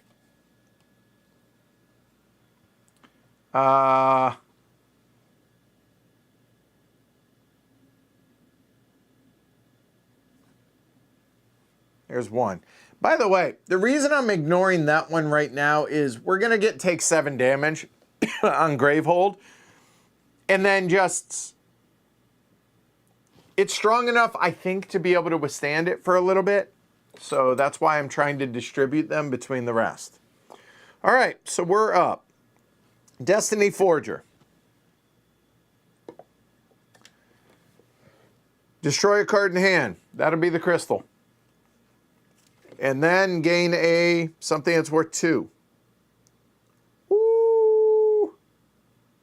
Yeah, I think just getting the last frost, because of the fact that it's 2 damage plus 1 if you discard something, and the fact that it moves the maw back, I think that makes sense. So, destroy it. Oh, into our hand. Okay. So that is played now.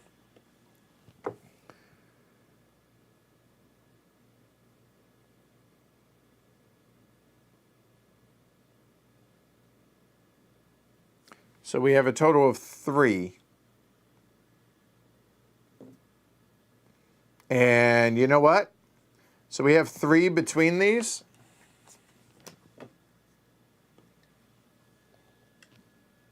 Let's go ahead and focus. We have 2 spells.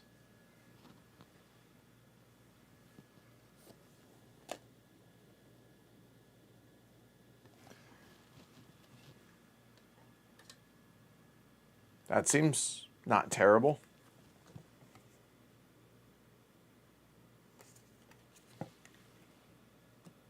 And draw 5. Not getting cocky by any stretch, but I'm just saying I mean, when you have 8 turns in a row, it feels pretty good, I imagine, right?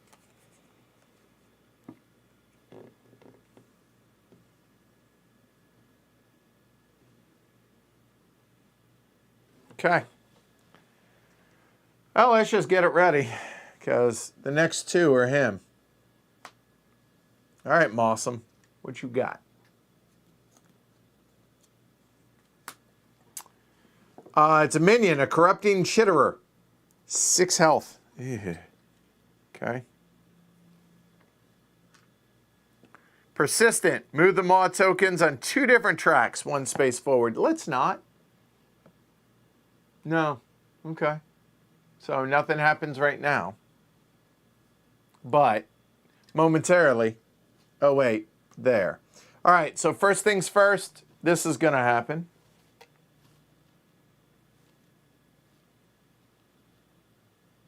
There we go. Okay. So, move Maw tokens on 2 different tracks, 1 space forward. It's our choice. Any 2 tracks, right?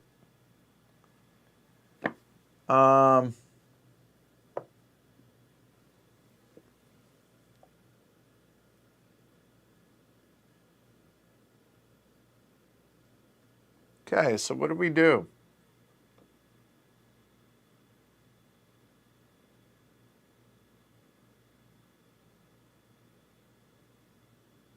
I mean, this one's already up there, so I think we do that. And then a little bit of damage distributed between 2 sides. I think we go there.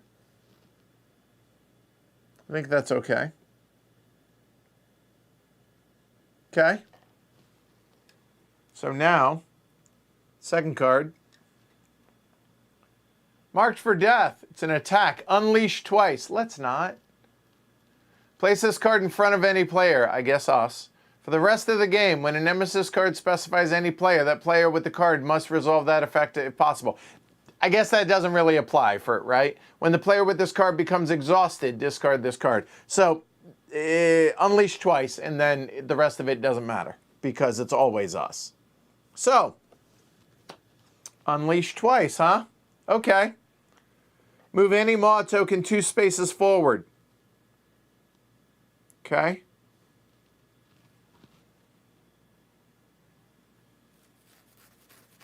I mean, would it be so bad to move that one? No, I don't. Yeah, actually, that's okay. I think that's okay.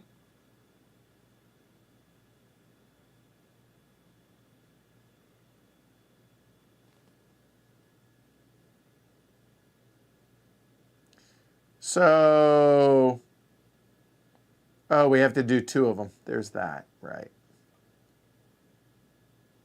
Well, I think we go that one and that one. Because we're going to bump 2 of them back 1 spot this turn. So, okay. It's not so terrible.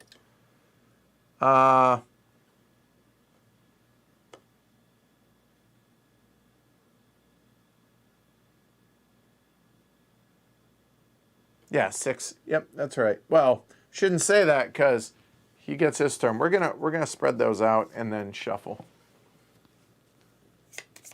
Yes. Yep, 3 and 3. That is the plan.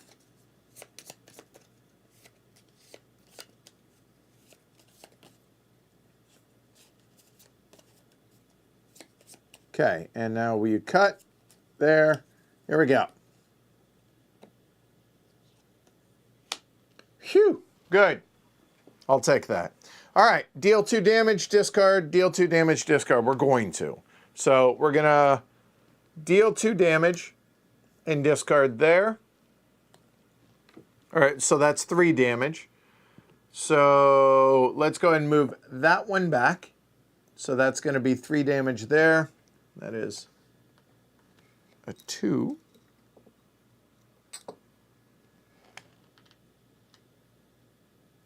And bump that one back.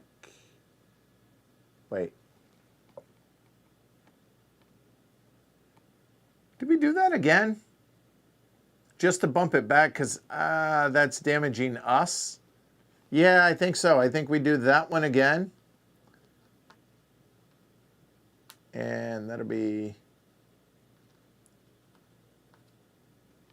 2 more, 2 back. And I'll figure out my discard for that in a moment. So down to 9 on that one. Okay. That seems not terrible.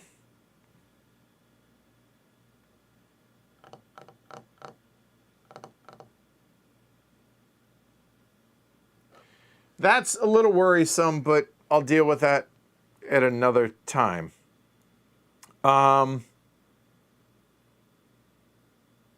Okay, so where do we discard for that?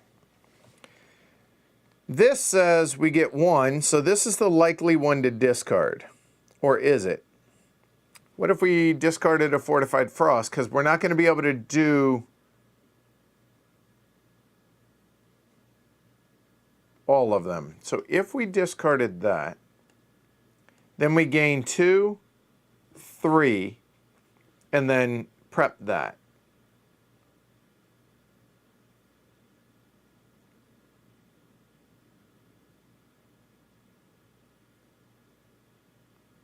Because we're not going to be able to get both of the spells done. So yeah, that's what we do. That's what we discarded for that one.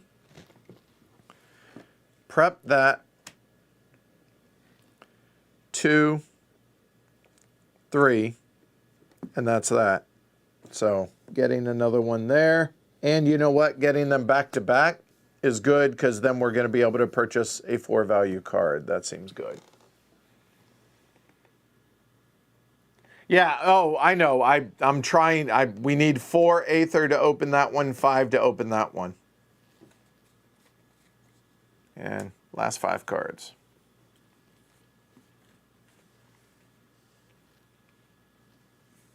There's our tornado. All right.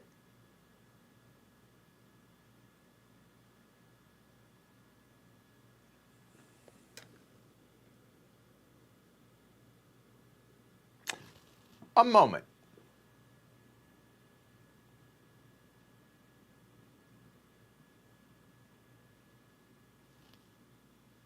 Should we have taken out the minion first? Because we could have killed the minion.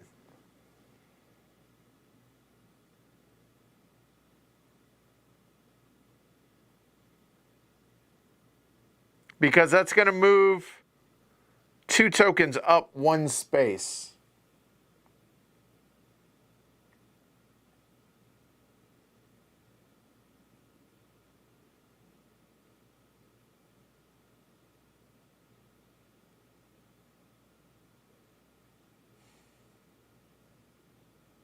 No. No, I don't think so. No.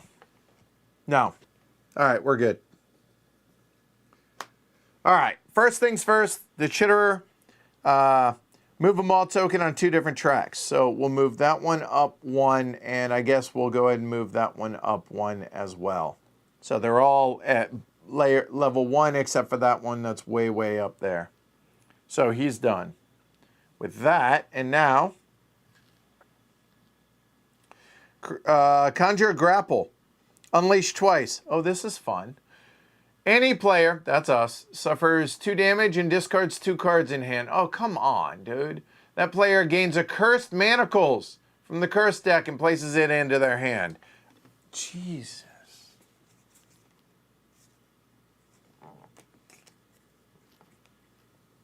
I am not pleased at this. This is a terrible, terrible turn.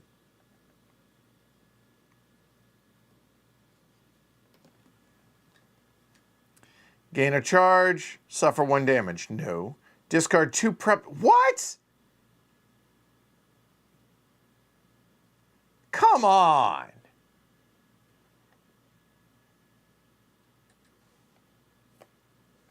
Into their hand.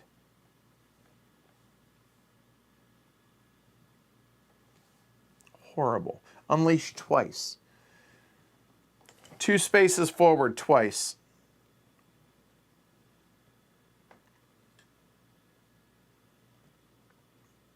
Oh, God, that sucks so bad. That locks 2 of them.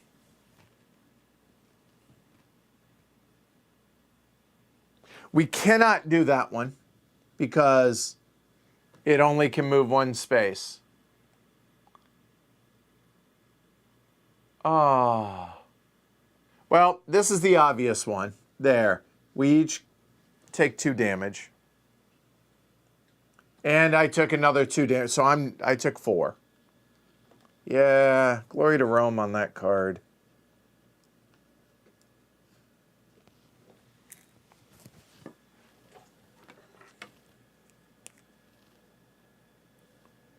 Gravehold takes 2 damage.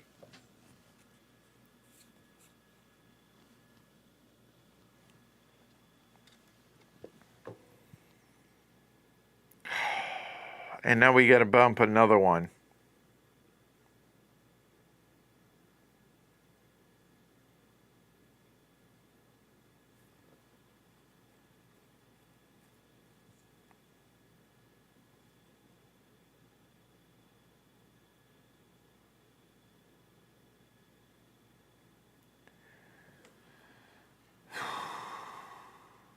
You know what?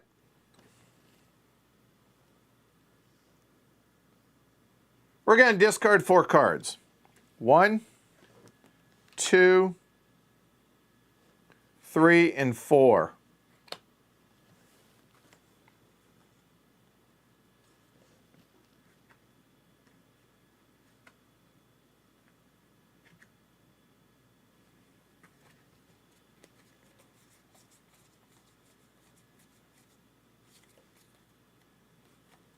And put the manacles right there. Okay. All right. Okay. That was crappy, but okay. Hold on.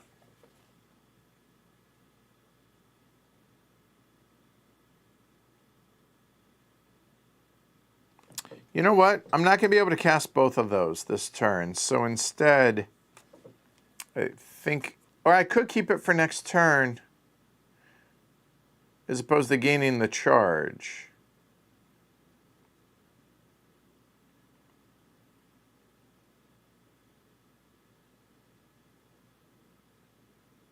Nah, I think I'll gain the charge, actually. There.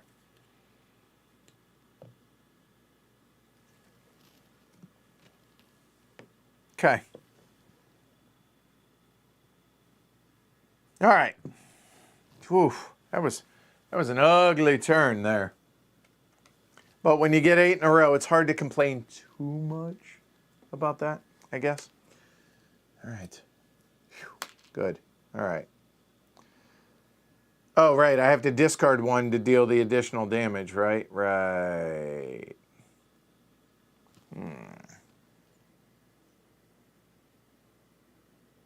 Yeah, I won't take charge. I'll discard that or play the cast. It triggers. So that's 3 damage.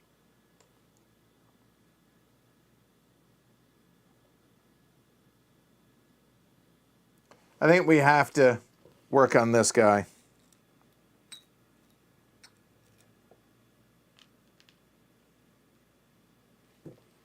And then our tornado.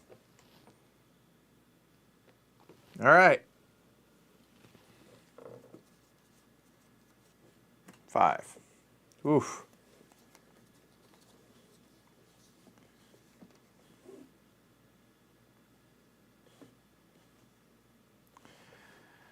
All right, here we go. It was kind of expected, honestly. But hey, next 2 are us at least. All right, move 2 tokens, 2 tracks up.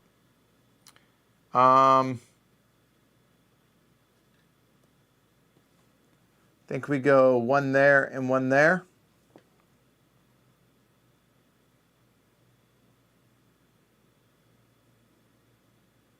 Okay, yeah. I'm all right with that. Seeking Destruction. That doesn't sound terrible, does it? All right, so it's a power 3, first off. Immediately place the player number token with the player on the most open breaches on this. That's us. To discard, it costs 7 Aether. Wow. When this triggers in 3 turns, if the player whose player token has the most open breaches, that player suffers 5 damage. Otherwise, unleash twice. So we got to get rid of that thing. I don't know that I've ever had a turn where I can get 7 Aether.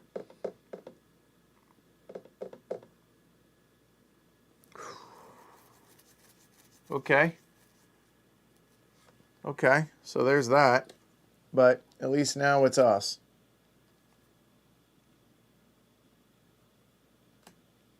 Okay. So we deal 5 damage.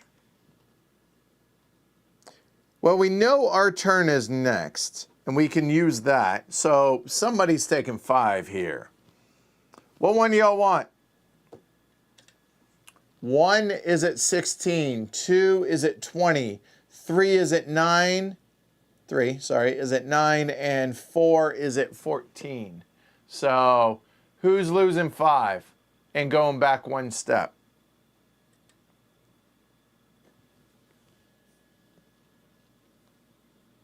While y'all think about that.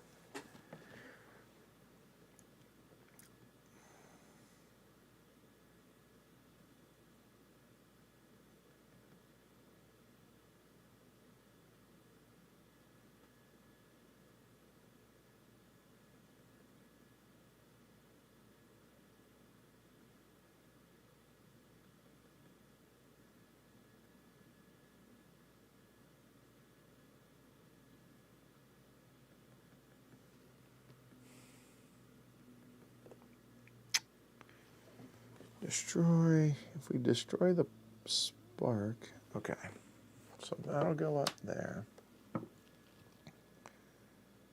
That gives us 3.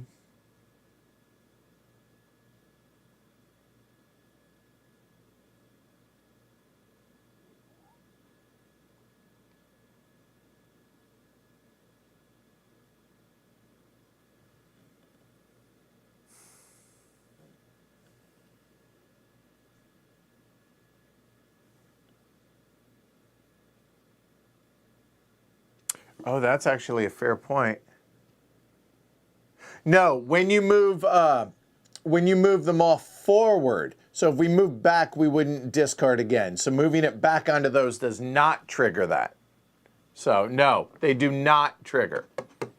Okay. In fact, it says so right here when them all moves forward. So, whew, that would be impossible.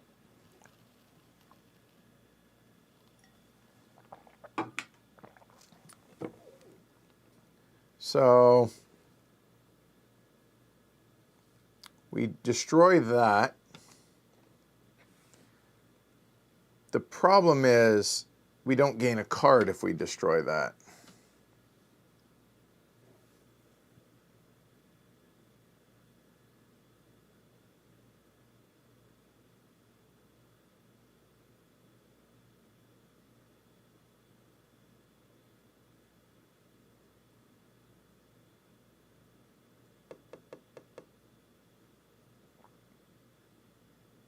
Oh, you know what? How about this? I think that actually works out then. Instead of destroying the spark, I'm going to destroy the molten peridot. And that lets us get a 5. And that 5 immediately goes into our hand. So we get a transmuter lens. Destroy this and destroy a card in your hand or discard pile. Well, I'm not destroying that. So I can destroy the spark.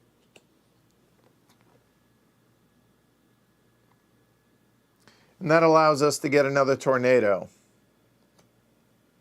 And that gets destroyed. So I think that was good. And that's been played.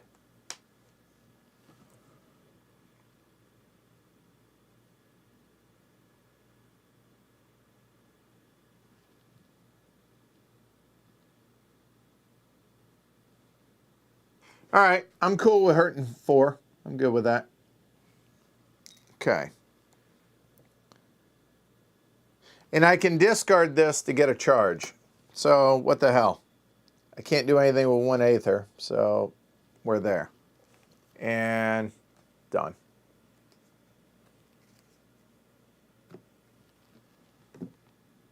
All right. That seems okay, I guess.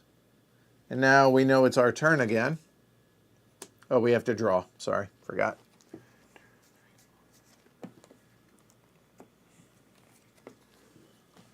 Hey, we finally did it. Okay. Deal 2 damage.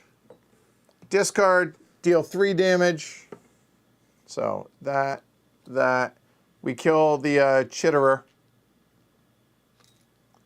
That's dead. All right, good.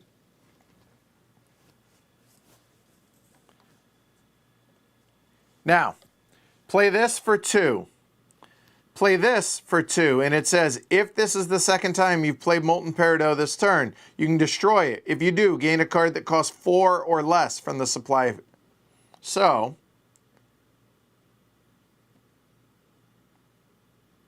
I think now we take a Fang. And that gives us... Oh, so the 2 is wasted. No, it's not. Here we go. So we have 2, and then destroy this, and this becomes a 4.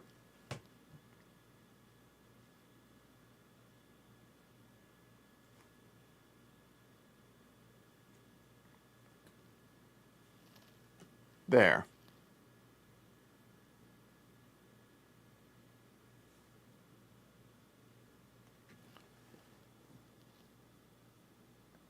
We still have the 2 here. We prep this. It's going to be wasted. There is no 2, so you know what? We might as well use it to focus that. And at least there's that. And that goes into the discard. That doesn't seem horrible, maybe?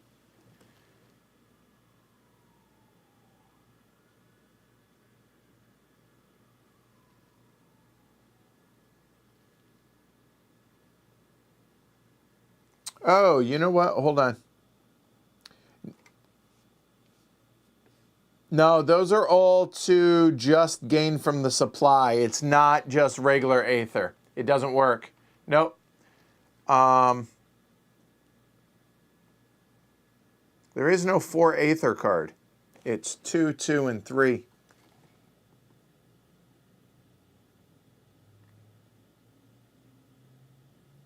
Yeah, it doesn't work. None of the cards allow, and here, we'll run through them real quick. None of the cards allow for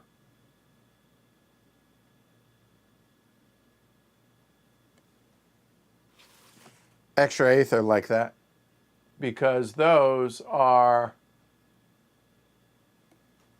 gain a card from the supply, gain a card from the supply, and there we go. So, unfortunately, it doesn't work that way.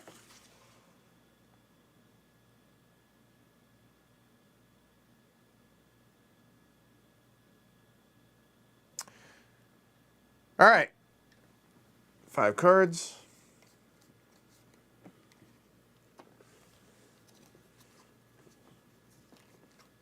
Yeah.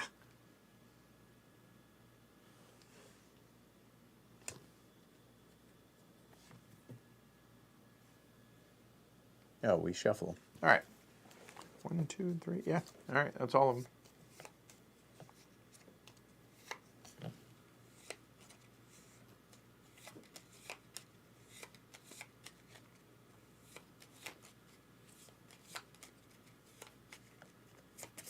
Okay. And cut.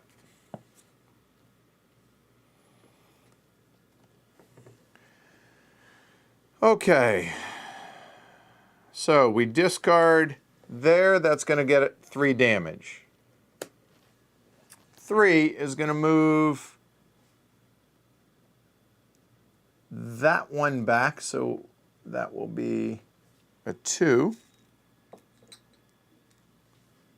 down to 13. And then we can't destroy it because I'm not using those.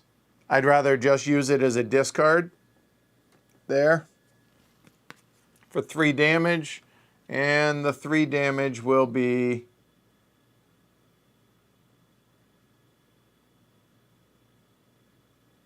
I think we'll bust that one back there. Start working on that.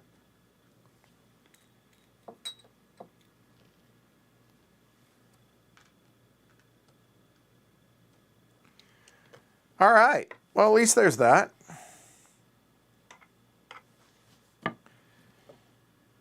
Oh, that's unfortunate, though, because we got that.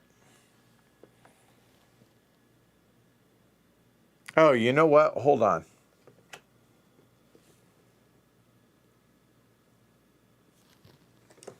That's 1.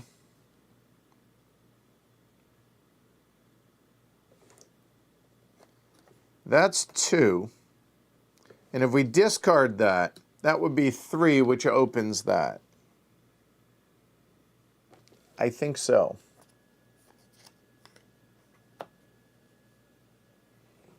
Because we got some big spells coming up. And I think that's the better way to do it. It's 2.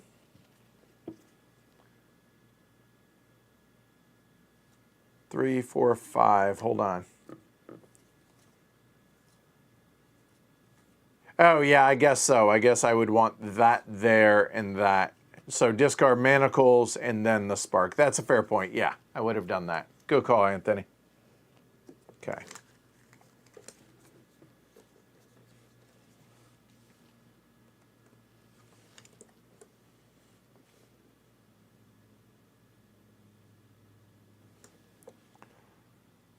All right, let's see how this goes.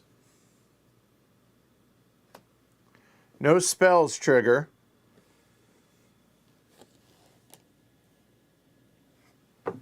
So that's 10 damage. That'll be helpful. So that's 2, which doesn't help us at all. I could discard that or keep it in my hand. I'll keep it in my hand for next turn, actually, I think. So I'll play that. Oh, you know what? No. If it's wasted, I'll play both of those for charges.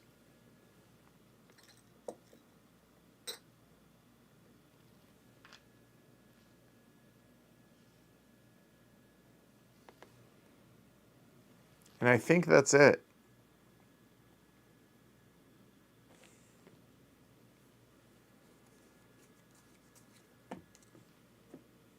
Four of them. There we go.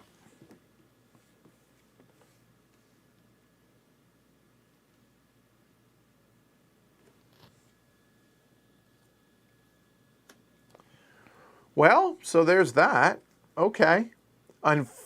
Yeah.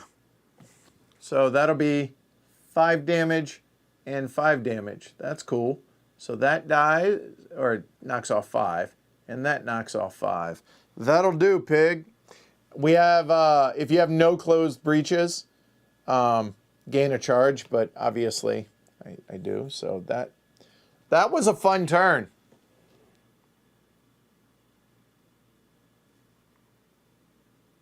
Oh, 2 is a charge. You're right.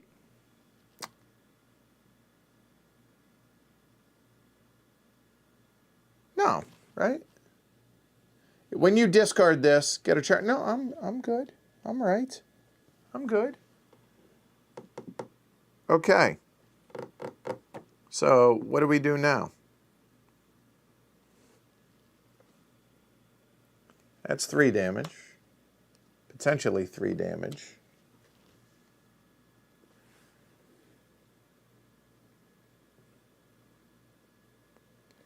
I could destroy that.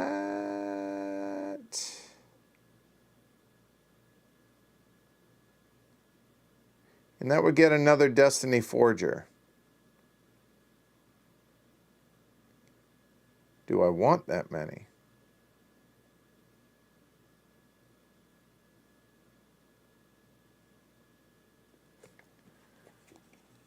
I haven't destroyed any of those.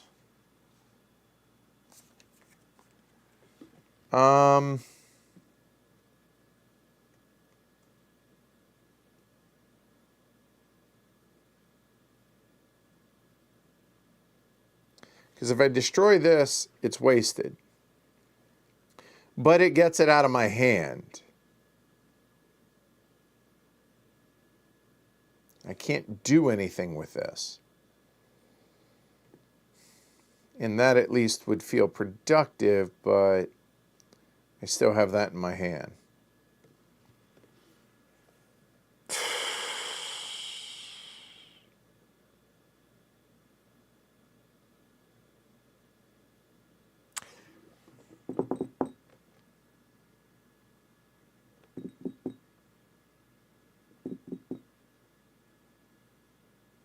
Let's get rid of the crap.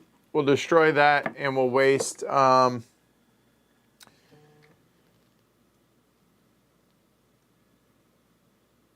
Oh, I guess that's actually a fair point.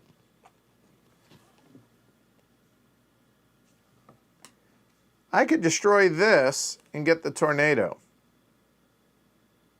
And get it into my hand.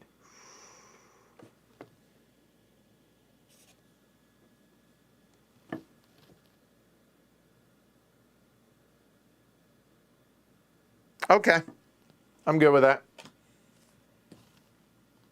So get the, and it goes into your hand, so that seems good. I can play the crystal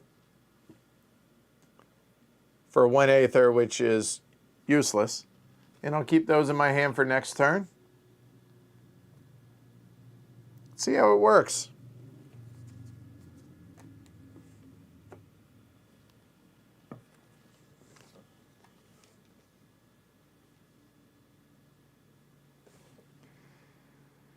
All right, I have no idea what I'm going to do next turn, but doesn't matter. That comes off. Okay, nothing else happens with this.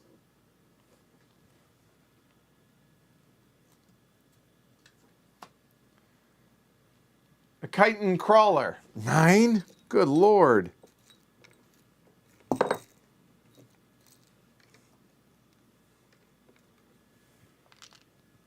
Phew. Okay. Reduce to 1 all damage dealt to this minion by anything it costs 3 or less. 3 or less. So we got to use big boy. We got to use the tornadoes on him. Okay. Persistent. Any player suffers 3 damage or unleash. That's unkind. Okay. Not great.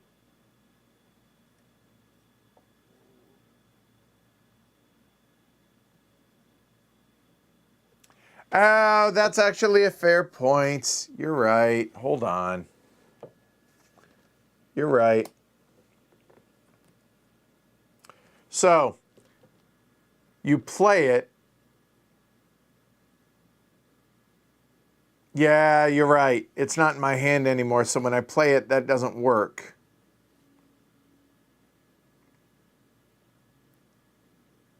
Which means I would have played that instead, because I wouldn't have had that. That's a fair point.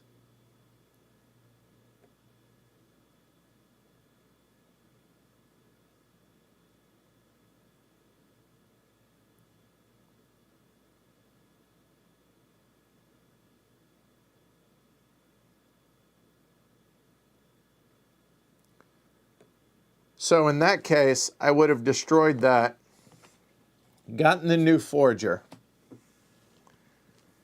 and that's what's left in my hand. I play that, and I can destroy that, and those go into my discard.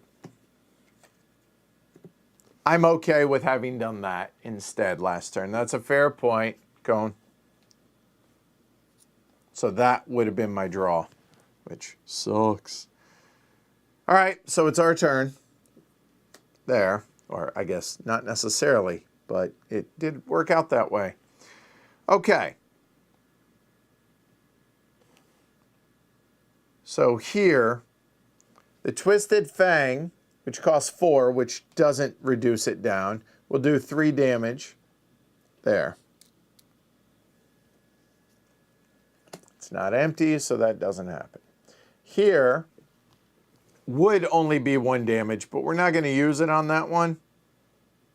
So instead, we'll deal 2 damage.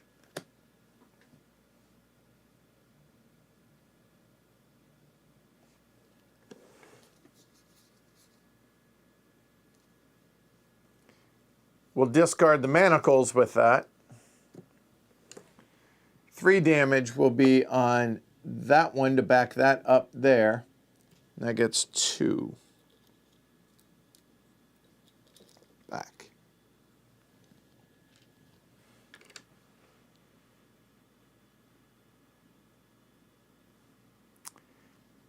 I'll manage. Well, no, and you're fine, Cone. Defiance, yeah. I probably should have held that one. Oh well, we're gonna let it lie. Prep, which the problem is doesn't hurt that thing.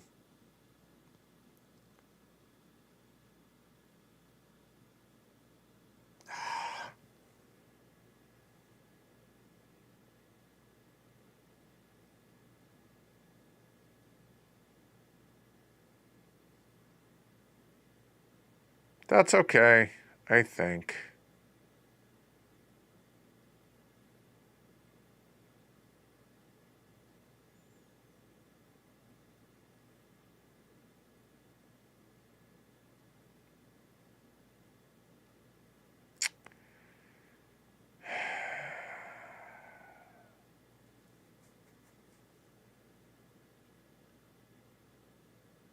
Well, we'll play that to get a charge.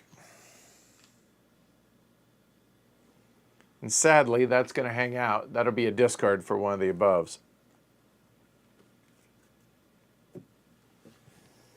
Oh, that's not great. All right.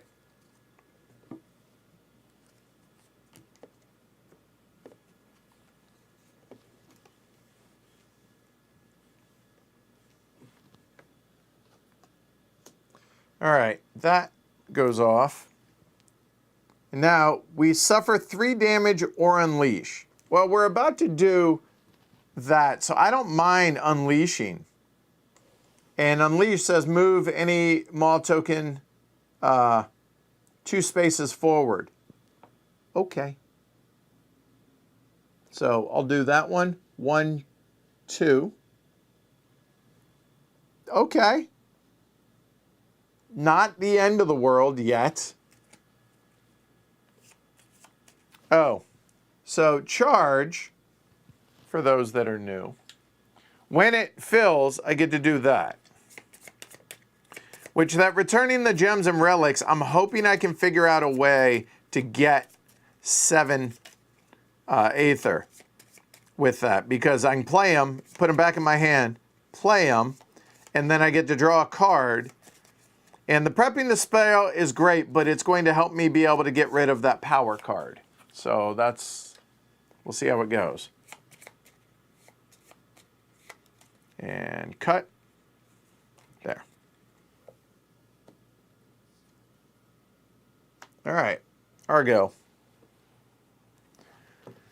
So we go that for 3 damage.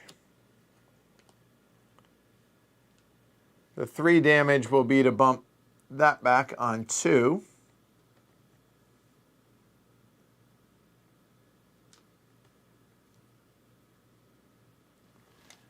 And then we will do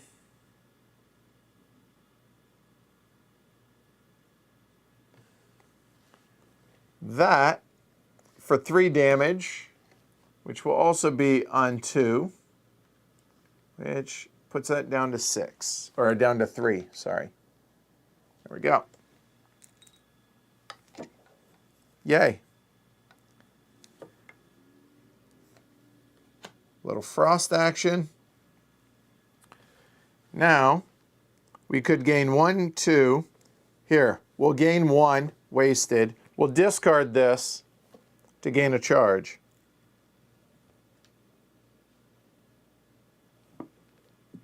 Done.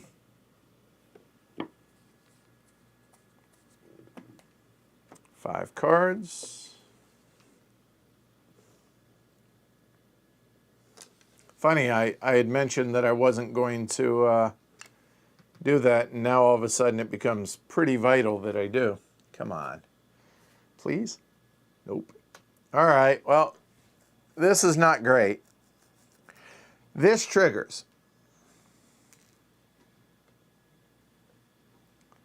So we're not going to have to worry about it because we couldn't make it work. So we suffer 5 damage is what that comes in, and that goes away. Not ideal.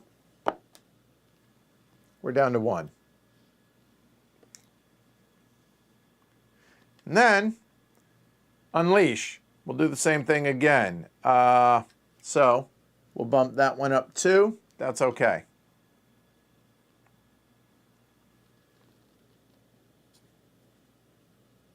Our turn.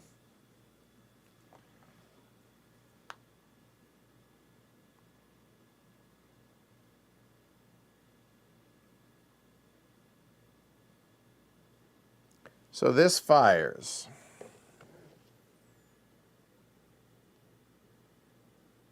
We destroy that, I'm sorry, we discard that for Fortified Frost. That's 3. Let's just go ahead and kill that maw, shall we? Boom. 1 maw done. Well, yeah, because nothing else can move backwards anyway. So, sure, let's go with it. Well, hold on. Hold on.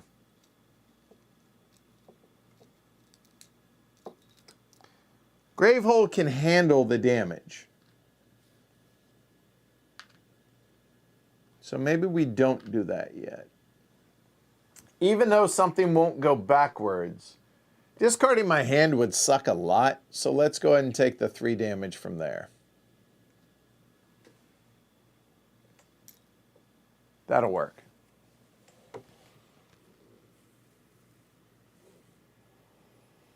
Okay, well, obviously, that's happening.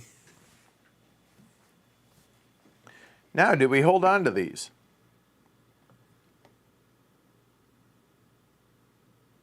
I think we do.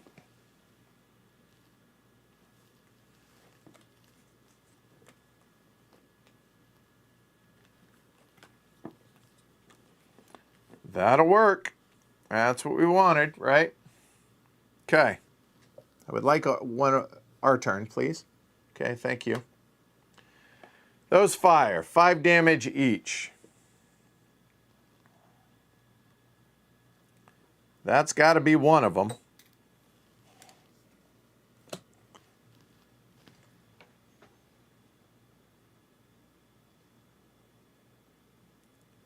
And I think we do the other here. Do we, no, we're not, no. 5 damage there, but it doesn't go backwards. Done.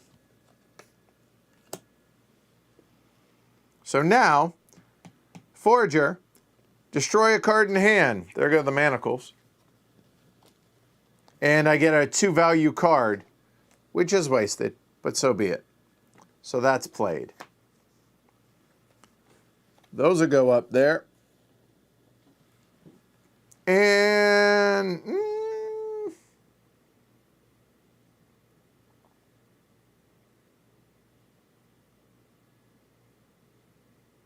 I'll hold on to that one. That'll work. Thanks, Sonki. That's how you say it. So that's 2. Don't shuffle. Almost did. 5.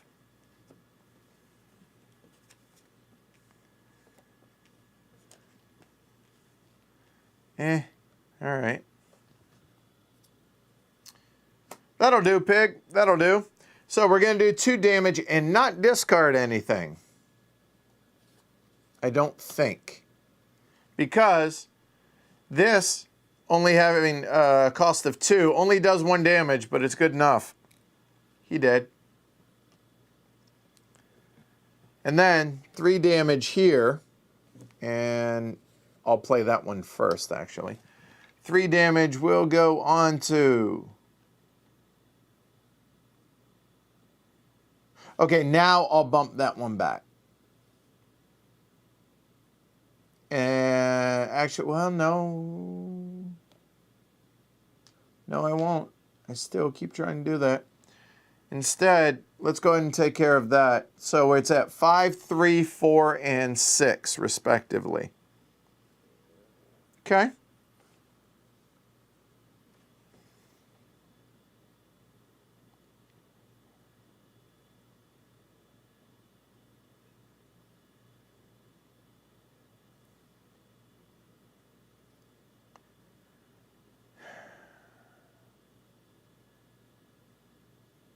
I mean, the obvious thing is that, I think.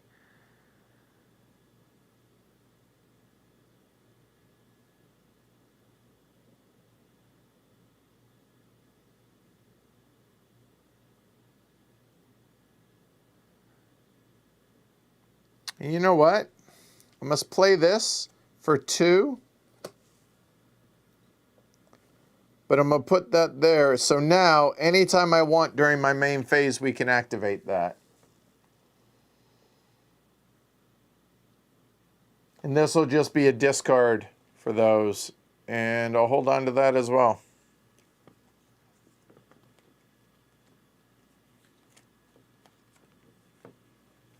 That's not too terrible. It's not great, but... And then his turn. All right. Let's see what we got. Suffocating Haze. Reduce by 1 all damage dealt to minions from the Nemesis deck to a minimum of 1. It's a power 3, so okay. Well, there's no way to get rid of it. That happens. Unleash twice, Gravehold suffers 2 damage. Okay. That's not the end of the world, I don't think.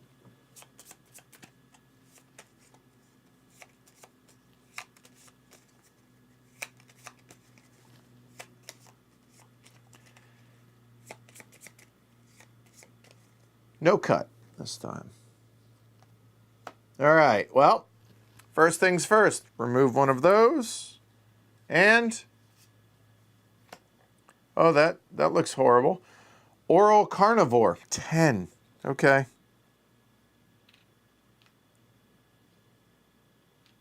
Jesus, okay.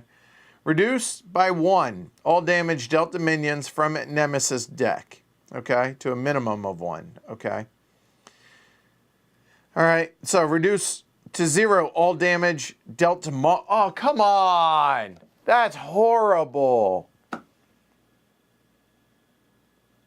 And then his next turn, I suffer 2 damage and I become exhausted.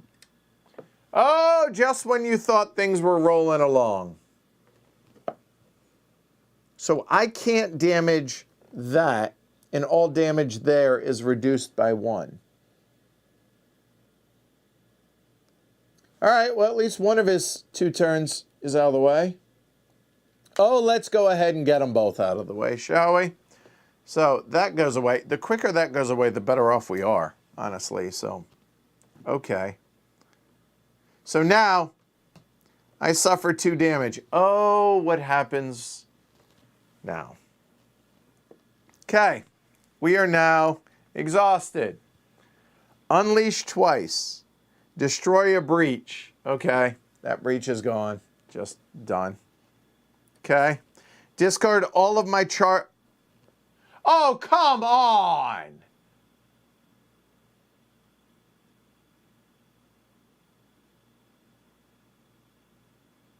Glory to Rome. Wow.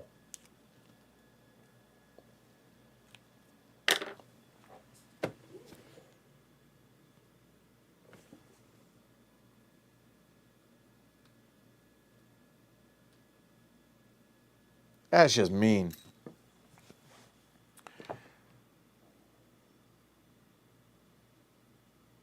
All right, unleash twice. So any Maw token moves 2 spaces forward. So 1,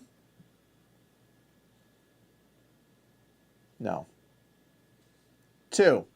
And we have to do that again.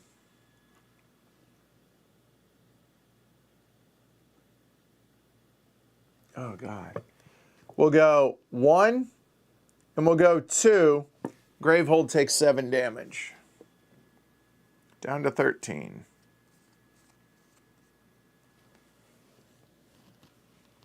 Ow. Oh, that hurt. Thanks. And correct me if I'm wrong, but is it when you're exhausted and you take damage, you then go through that again? Right? Correct? Because, ow. All right, well, the next 4 turns are ours. We better kill him. And I don't think we're going to be able to do that. Okay, so. Oh, Jesus. That does 2 damage now. Here.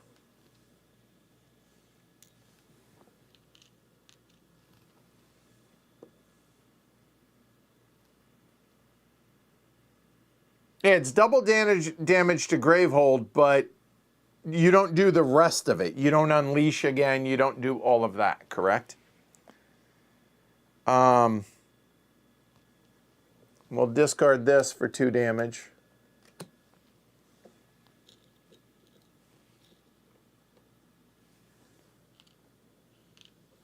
There.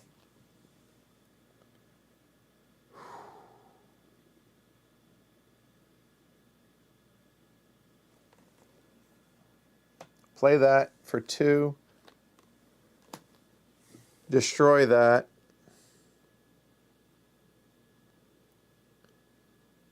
Discard this. Or play it, I guess, either way. So that's going to be 3. Wow, that hurt. And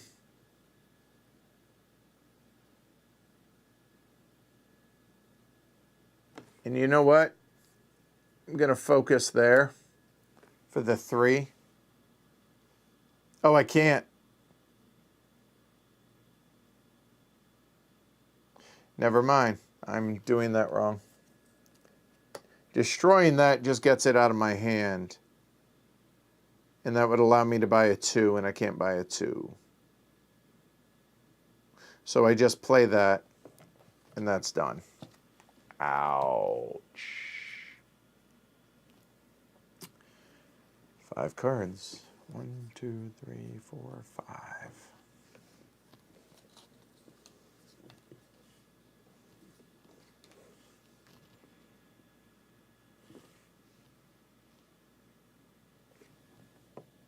Our turn.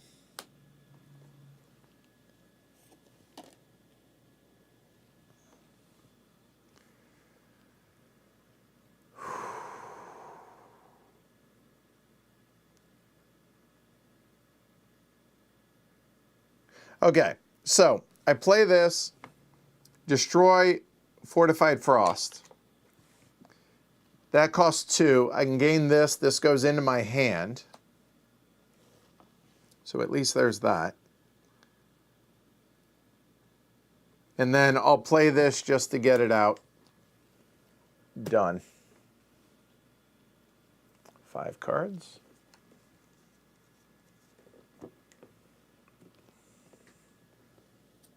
That's us. 4 cards.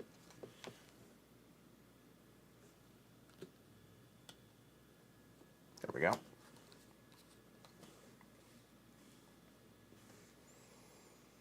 All right, these trigger. So this will do 4 damage. And then, unfortunately, that does 4 damage, and the rest is wasted. So at least there's that.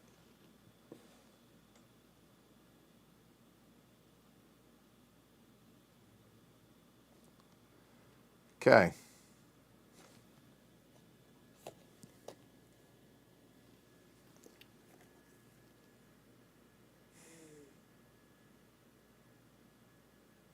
I'm 1 short on the focus. That's frustrating.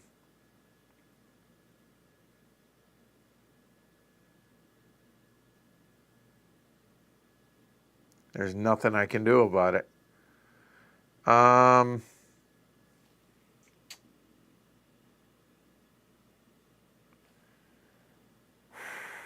So I need 3 to focus there, and I can only get 2.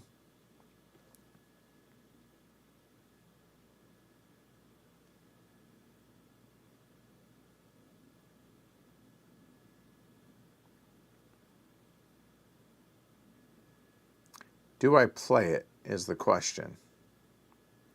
I get a charge out of it just to be able to play it, I guess. Or do I hold on to it? No, we'll play it. And we'll get a charge out of it because there's nothing else I can do with it. Oh, this is tense. And our turn again. Draw back up. Okay.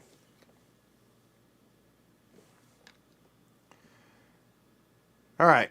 So we got a 3 and a 3.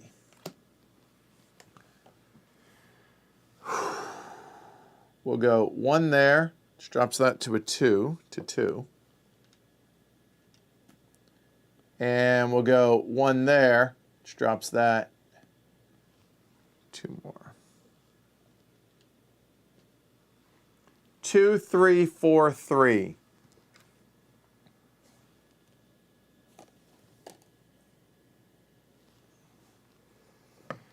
Can discard that to get a charge.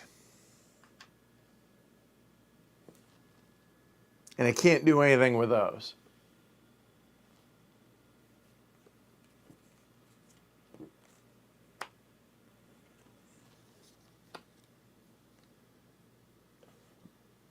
Oh, this makes me nervous. Here we go. Y'all as tense as I am? Probably not, but...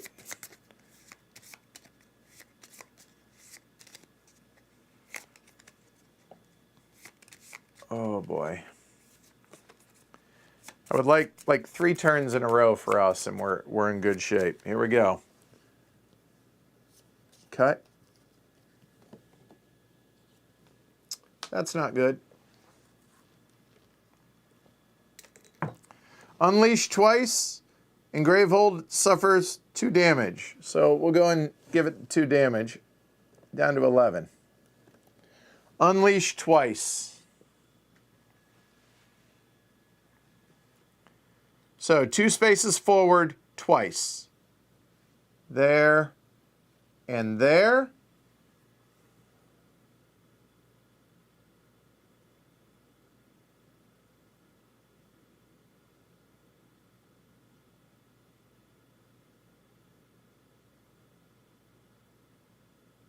I think that's game over, because that 1, 2, I have to do, if you can do full, you have to.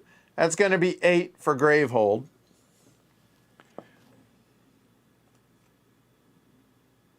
Down to 3.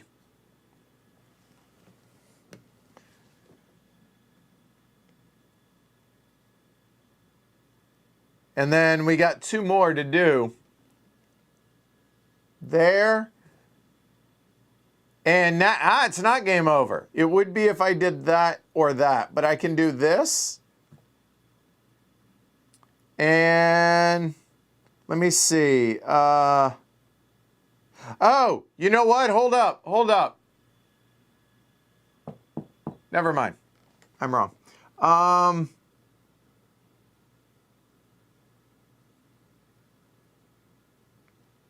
So that just resolves. So I discard all 8 cards, or it would be.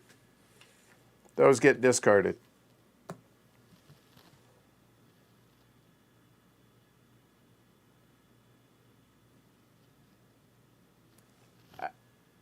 Oh, wait. That was only result, and then we have to do his turn. So we didn't die yet.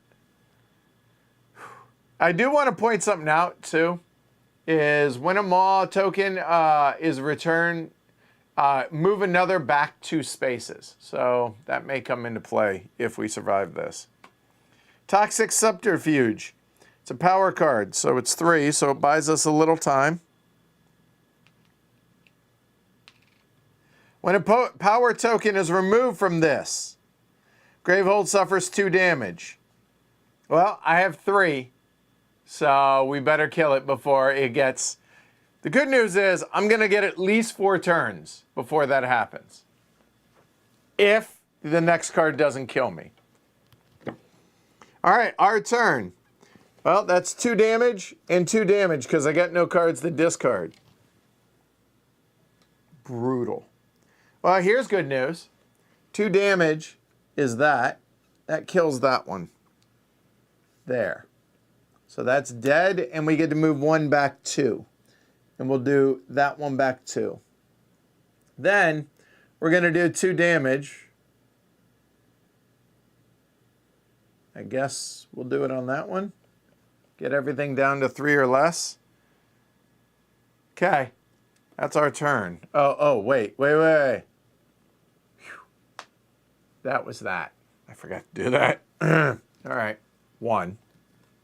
Just getting excited. 2, 3, 4, 5. Please?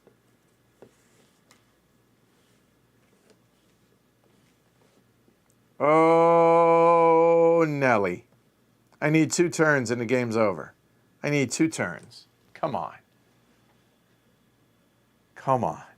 2 turns. Come on. There's 1. Play that for 2. Play that for 3. And that focuses that. Done. Here it is. We have a 66% chance. We win if this is our turn. Yes! 5, 5, 3. 5, 5, 3. Victory is ours.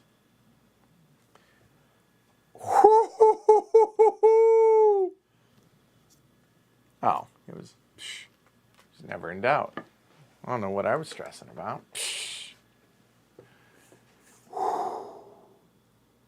That was tense.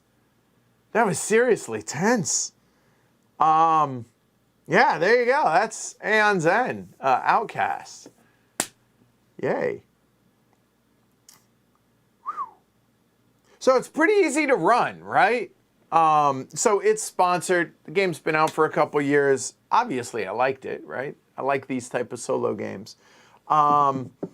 And so I don't know how much I would like playing it solo two-handed, right? But as it is, being able to play it true solo like that, I thought that was really good. I really enjoyed that. Yeah, that was pretty awesome. That was, but that's what you want. You want a challenge, right? In games like this, in solo. As Jess said, if it's too easy, just you play it once and be done, right? Why? So there's always this. After resolving the unleash, move any mod token 1 space forward towards the end of the track. I mean, if you're a complete sicko and that's not hard enough, you can always add that. And remember, here you go, the narrative book here. So since I beat it, theoretically, I'd be able to then go into whatever that said there, but that was a one-off. And so it has that campaign. I guess I can show this here. So here, take a look. And don't get all squeamish because I just threw stuff in here to get ready for the stream today. But those are all the decks that I haven't opened yet, right? And then for those that are, yeah, I didn't mess with that yet. Oh, those are dividers, sorry. So these are the other envelopes that obviously you can open up, right? To be able to unlock for more challenges, for more bad guys. And there are the characters that I did not play with today. And there's Ilya, Taquin, and Zana from our story, right? All right, there you go. Cool. Aw, thanks, Defiance. Said that was the most exciting game I've seen in a long time. Well, all right, well, yay, mission accomplished then. That was awesome. Certainly appreciate it. Anthony says, yeah, there's a lot you can do to tweak how easy or hard it is between deck selection, increased difficulty, nemesis option, mages you use, the whole 9 yards. And like I said, that's just what it suggests for the first game. There's a host, I mean, plus all the expansion stuff and all the other stuff. And hey, past and present down below. There's a link for it for the Kickstarter. It's currently running. It's an expansion for this, so you're going to see that later on this week. Next week, I guess, technically. In the coming, like, I think it's Thursday or Friday we're doing it. So keep that in mind, all right? Same time. Yeah, definitely enjoyed that.